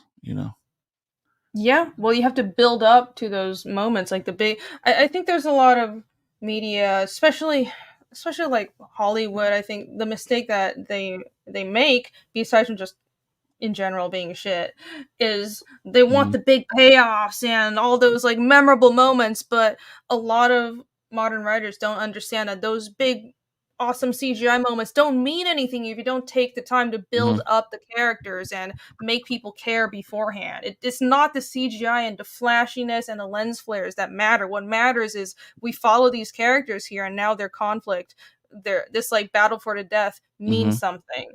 Yeah, you have to do the work first. You can argue some of the older movies were so good was because they weren't relying on CGI. The actors actually had to act to make you believe the world existed. So yeah. Well, that's also that. I would say too, for me, I like to make sure there's those moments of peace, and I'll give you an example. Like if you watch Berserk, the anime, there's times when he's just by himself. Tell me more. Yeah, no, you probably watched it more than me, but there's times where he's just by himself, and you're like, oh, I he's thinking, and it adds to that. There's these calms before the storm where you get to see how people interact before battles and stuff like that, and it's like that has to take place. So when the payoff comes, the risk comes, the conflict comes, it means something. Everything has to mean something. Yeah, absolutely. I think that's something that you brought up Berserk, but most of the stories that I like, everybody knows that I'm not really a superhero person, but in the works that I like from the West is indie stuff. I'm a big fan of Lock and Key. I really like Scalp, so the main ones that I always bring up all the time. I know, but I'm a huge Berserk fan. I've read tons of manga because I grew up in Taiwan, and what I think manga does really well is it spends so much time just building character. Like there's this, and I think it's not even that something needs to be slice of life, but it's almost like the way Eastern and Western storytelling is a little different. And in Eastern storytelling, there's even in a series that is shonen, you'll have long sections that don't really have action. Honestly, you'll have whole episodes and whole chapters that don't have action. It's just the characters dealing with each other, and it's interesting because it's this low level conflict that's slowly building up to the action, and what that does is makes you care, and you know who the characters are, and when they're fighting, it's almost like an extension of those low level conflicts that are exploding out into the forefront into a physical conflict, right? Yeah, it's so that's the thing too. It's how do you entertain while building character, right? Because you don't want it to be boring.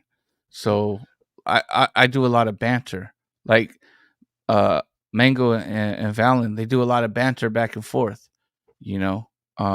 kind of like Chewie and Han. People told me that. You Yep. know, so it's Oh, like nice. I'm like it's like Chewie and Han, but buddy cop movies mixed in with in a fantasy world with action and you know, just wanting to get I don't know, man, just wanting to get a story out there where you actually care, where it matters. Because it matters. It's like I got to make sure I write these characters so I care about them, so then you care about them. And if I can't do that, then I'll scrap it and go to somewhere else. But I feel I really do care about these characters, and I know the reader will too. Hell yeah. Well, it sounds like you're going about this the right way. Sometimes I do. I don't know. I believe you are. Yeah. You definitely sound like you know what you're talking about. I hope this goes somewhere. It looks really good. I love seeing more fantasy projects out there, so I'm hoping that this is successful. You already reached your goal, so it's definitely happening. But hopefully, we get this to fund even more. Yeah. Hope everyone checks out Blood and the Sword. And I'm gonna keep it open after. You know, I'm just trying to raise up as much as I can for printing, and then it'll stay open as a store. You know, Luke's good, such good people. You know, so anytime I can just have it open as a store, I make money, he makes money. I'm happy. You know, like when the good people make money, the nice people. Oh yeah.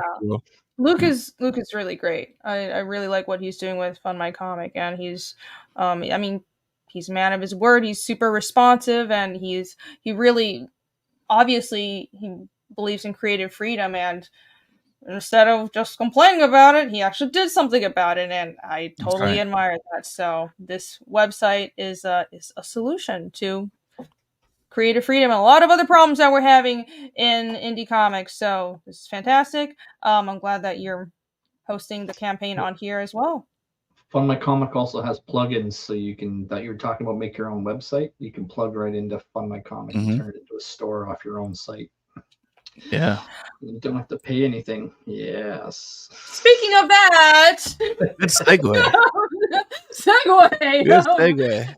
I have a little campaign as So well. you found your second co-host. Look at it. Matt Ruth is like, Jimmy's out of here. I'm good. Let's do this. Second co-host. Oh yes. So there you how go. about being our co-host? I mean, you guys are always welcome on anytime.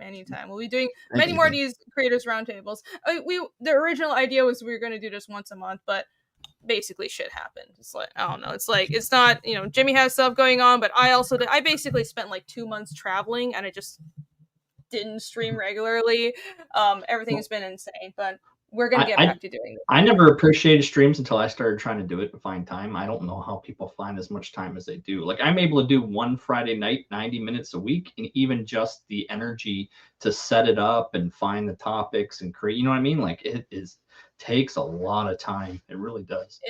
It really does. I have like 3-ish regular shows a week, and that's it. Like people are like, you need to stream all the time. This is really, you do more draw streams. I can't. I'm not a YouTuber. Like I know for some people they like being both a YouTuber and creator, or they're more of a YouTuber and they make something else on the side. Like I am a comic creator. I'm not. YouTube is a thing I do because I like hanging out with you guys, and that's about it. So, and it's nice if I, make some change, but dude, the comic needs to be done and drawing takes a lot of time. So this is why I can't stream all the time. And I don't know how people who do it all the time do it, but some people manage. Some people stream all the time and they still get their product on. I really admire that. I can't do that. It's not me. I don't have that. It's so much easier for a writer than than an artist. It is. It is. Because I was like, I pay Brian, he does it, but Brian has to go sit there and actually do the page. I just thought about it, like, oh yeah, but he has to take the time and physically do the page. Like you artists are like, it's like that's tough, man. Yeah. So writers should start streaming more and promoting artists. That's what, right, Matt Ruth? We're gonna get on that. Well, a lot of books too, people have a collaborative effort. A lot of books I've seen really well is when everyone's promoting the artist, the writer, the letter, the color, and they all go on different shows and they're all promoting the same. Then they maximize, and that book shoots through the roof. Like AR 13 is a prime example. Yeah. The whole creative team was pitching it. Yeah. They're all champs, man. Yeah, absolutely. I think if you have a team where everyone is promoting that, that really makes a difference. And speaking of Michael Rushbrook, hello, thank you for being here. Michael is the artist on this current campaign that I have on screen, Fiendish Chapter 2.5 Survivor, that is written by me. This is the first time I'm just writing something. Hashtag no, I'm just a writer, and I'm to be honest, I'm really, really, really nervous because it's like I know I can draw, but now I mean Michael absolutely hit it out of the park. He did a great job on the art, but now my writing has to also stand on its own. So I'm really nervous, but I'm like nervous but confident at the same time because I love this story. This is one of the chapters that I've been really looking forward to from the very beginning. Like ask my team. I've been talking about 2.5, 2.5, 2.5. It's like this standalone one shot that I've been wanting to tell from the start. It's a side story about Casimir's background. We find out more about what happened to him after the destruction of Dorvo. In the main books, we know that the story starts out following Casimir after he's already grown, he's an adult, and these demons from his past resurface in book 1, and he vows at the end of the book that he's going to go on a journey and find where these demonic shadowy creatures come from. But in 2.5 in Survivor, we go back a few years to find out what happened to him right after the destruction of his hometown and when he lost his family and how he sort of found his way right after that. So this is a one-shot story, but you see a lot of characters from the main books, and it's a very introspective story about survival, but also about finding connection again. It's I wouldn't say like personal. It's not like I put personal stuff in it, but it's very much a character exploration. And I think the main books, especially if you've read book 2, book 2 is all character because that's one of the main points of feedback I remember from chapter 1 was people were like, it's all action, but we want to know more about the characters. So I was like, okay, well, book 2 is all character. So I felt like I kind of went bipolar with those books. It's like one is all action, one is all character. But book 3 is like both of them, and also that's why it's going to be like 100 pages. But anyways, especially with 2.5, it very much this is all about the characters because just like Richard was saying and like so many people were saying today, I want you guys to care about who these people are. And to me, my characters, they're like, I feel like I'm a crazy person and I hear them talking in my head. And when you're writing and they like start speaking and you just know what they're going to do and you feel like you're a schizophrenic person and you just have no life and you just have things running wild in your head and you hear voices. That's what I feel like sometimes. But to me, my characters, they feel like real people and I want them to feel the same way to you as a reader. So I hope you guys would give it a chance. I'm really, really proud of this chapter. Oh, also, Jake is doing the colors on it. Jake, who's on the chat, he abandoned it several hours ago, but that's fine. I forgive him. This is also a very book-focused campaign. I have just this one cover right now for Fun My Comic, and you guys know my campaign covers are campaign exclusive, so you're not going to be able to get this cover after the campaign. I will do like a perma cover, sort of like a mass market print run afterwards, but just like I already did for book 1, I'm going to have a new cover for book 2. The campaign covers are only available during the crowdfunding process, and afterwards I have like a permanent cover that will be what's printed afterwards, no matter how many print runs I do after that. So if you like this cover that was drawn by Michael Rushbrook and colored by me, you can only get it right now on Fun My Comic. And this was the solo 24-hour cover, so you could only get the solo for the first day or so, but it is available in a bundle. You have to get it in the Peak Survivalist bundle, and it comes with a couple of other little pieces of goodies, including a really awesome skull enamel pin and a free magnetic sticker for people that have were on the sign up list. So there you go. Reading confessed that she hears voices live. I've confessed to that many times, you guys. I don't know what you guys have you guys seen my streams? I talk about that all the time. I'm completely insane. But yeah, and here are some sample pages that feature Jake's wonderful colors and Michael's art. I'm super excited for this. Oh, and here are perks, and this is original art. We have one more piece of original art that hasn't sold yet right here. This one. I don't know how this hasn't sold, but I think it's Christmas season, so everybody was broke. But if you want original art, if you like Michael's work, these are like big sketch cards. These are like 5 by 7 inches or something, so it's not a little thing. He just mailed a bunch of the art to me. It looks fantastic. If you want a piece of original art, it's great. It's a great price point. It's only $150. You want to get this right now, and we might put some more up, but I don't know because this campaign is only going to be live through February. It's a quick turnaround. All the art is done. We're just waiting for colors, and I'm lettering it as we speak. So we're going to be printing in February-ish, and then fulfillment will be before April. I set the fulfillment for April, but I'm hoping to be early on that. So get in on this while you can because it'll be a very quick turnaround. See, 51 days to go. So it's not going to be up for much longer. And I just posted an update today. By the way, can I see it here? No, I have to go to Find My Comic. Let me switch over. Here we go. On Find My Comic, do I have to refresh? Why don't I see an update? I don't see an update. What? Did you hit? So you got to hit 2 tabs when you do it. You got to. This is something we had. Notify backers, and you got to hit the publish button, and you got to hit above your publish, not below, or else you're going to publish the old one. Wait, what? So, I missed that. Yeah. You are co-host. You're doing like troubleshooting. This is amazing. Every time you do an update on Fund My Comic, it gives you four options. It gives you save, and then it gives you basically publish, and it gives you a notify backers. Make sure you're clicking the ones that are above the update that you did, not below it, because that's the old one. But if you didn't hit, you didn't hit the publish. If you just hit saved, then it didn't go out. Trust me, I had 3 months where I thought I gave updates. I didn't give anyone updates for 3 months because I was hitting the wrong button. Yeah. Oh my god! And then I just hit publish. I typed this up like 5 hours ago, and I'm like, why hasn't anybody noticed it? Okay, and now I have to also hit notify backers. Are you sure you want to notify backers? Yes, I do. Please. Okay, cool. Thank you so much. All right, let's refresh again and see if this works. My gosh. On a new platform, guys. Sorry. Oh, look, there's an update. Wow, where'd that come from? Yay. All right. 25 it doesn't count. He didn't do it in an Indian accent. It doesn't count. No. You gotta do an Indian accent, bro. It doesn't count. Let's replay that over. No, it was saved. It was saved privately, but I had to like press another actually publish it. I didn't see the publish button. Okay, anyways, operator error. It's completely my fault. But anyways, there we go. Look, there's an update. There we go.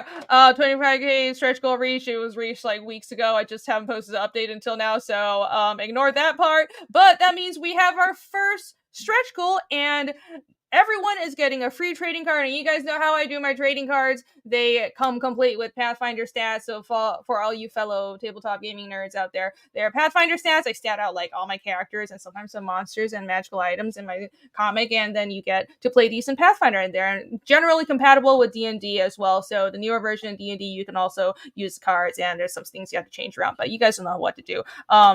This is a thing that I love doing, and I definitely want to eventually make a gaming expansion, but that's a topic for some other time. Oh, look, Richard, you have the card!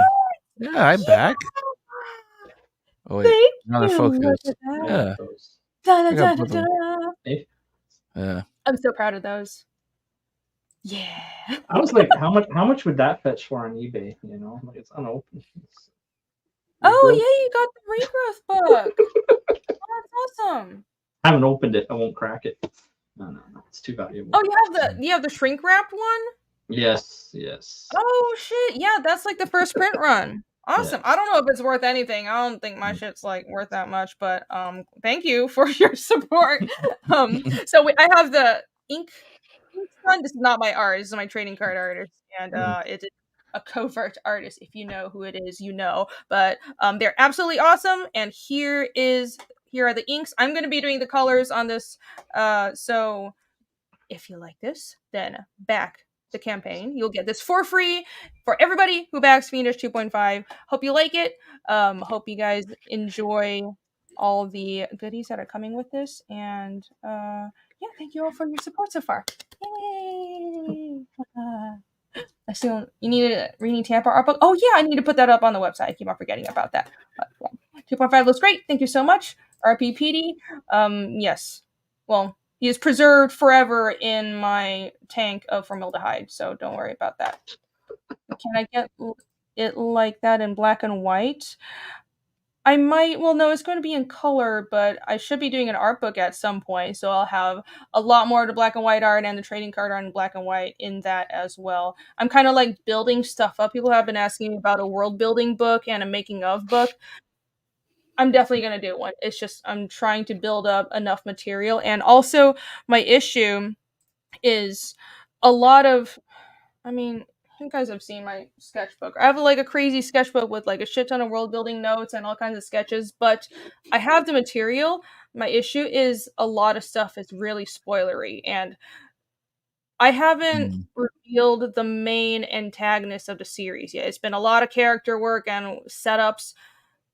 After chapter 3, it'll be a lot easier. So after chapter 3, sort of the main part of the core mystery is revealed. At least we'll get to the main antagonist, and then I can show you guys a lot of the other designs I've been doing. And I think that's perfect because this Fiendish is broken into, it's 8 books, is broken into 3 arcs, and book 3 will be the end of the first arc. So that'll be perfect. I'm thinking of doing like, maybe I can do a collected edition as well. And at the end of like the first arc would be a perfect time to do an art book. So anyways, I'm rambling, but I have thought about it. I'll definitely be putting out like a making of book, probably around after book 3.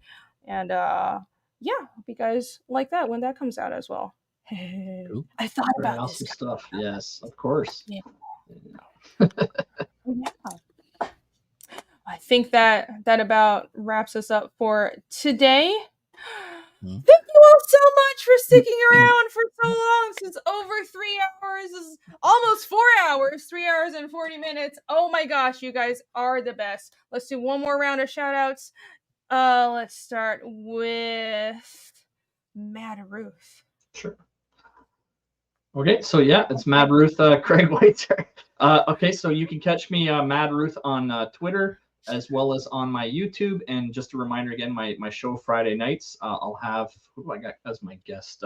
Sim Portier is going to be my guest this Friday. So every Friday, 9 p.m. Eastern, we go for 90 minutes. And yeah, come check us out. Thank you. Sim's good people. That's awesome. Yeah.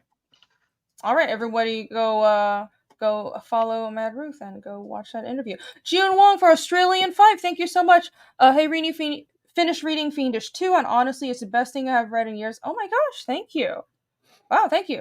Only one problem, need more, get back to work. I'm trying. I'm at 64 pages of thumbnails. I'm trying, but really, thank you so much. That means a lot. It means a lot. I make comics to be read. Okay?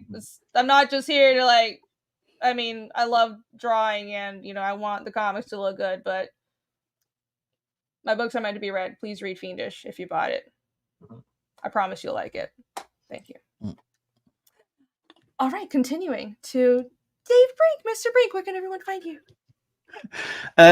People can find me on Twitter, Facebook, Instagram under the name Genuine Comics. I also have a YouTube channel where I have a show called A Drink with Brink, where I talk with other indie creators. And please check out Perfect 10 on Indiegogo. I just got the notes back from the copy editor, so the lettering will be finished tomorrow or the day after, and then it's getting print ready. So you will get your books really, really soon. And Renee, thank you for having me today. Thank you so much. Of course. Thank you for coming on again. You're the best. Thank you. And Richard. Yeah, catch me on Twitter, Richard Embry, at Richard Embry, and subscribe to the YouTube channel Forest Pub. So that's Forest with 2. Yeah, there it is. And then Forest Pub is Forest with 2 R's. Yeah. So and thank you for having us, Rini. You know, appreciate the time, taking the time away and helping.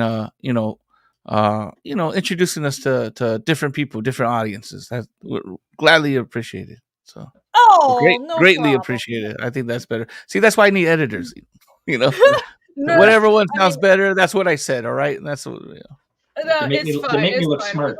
Yeah, no, same. That's Yeah. what my editor is there for. But no, it's been a long stream. I've misspoken like 5 times already. But yeah, no, I'm just trying to get back. And actually, Sim is one of the first channels that had me on. It's his show with Sugar Chris and Sim. I think their channel was the second channel that it had me on. So this is what I mean. It's honestly promoting on YouTube and just indie comics in general. It's a small scene, and I think it's good to make those connections and give back where you can. So yeah, thank you guys so much for coming on. I really enjoyed all of your campaigns. And you guys are always welcome. Cool. Thank you so much. All right. Good night, everybody. I'll see you guys around tomorrow. I'll be hosting Creative Block. I have not forgotten. I don't know what the subject's going to be. I'll probably come up with it after I roll out of bed at like noon. I have no idea. But we'll figure something out. It's going to be a banger. So be sure to be there at 10 p.m. tomorrow on my channel. And I'll see you guys then. Bye. Have a good night. Bye. Bye.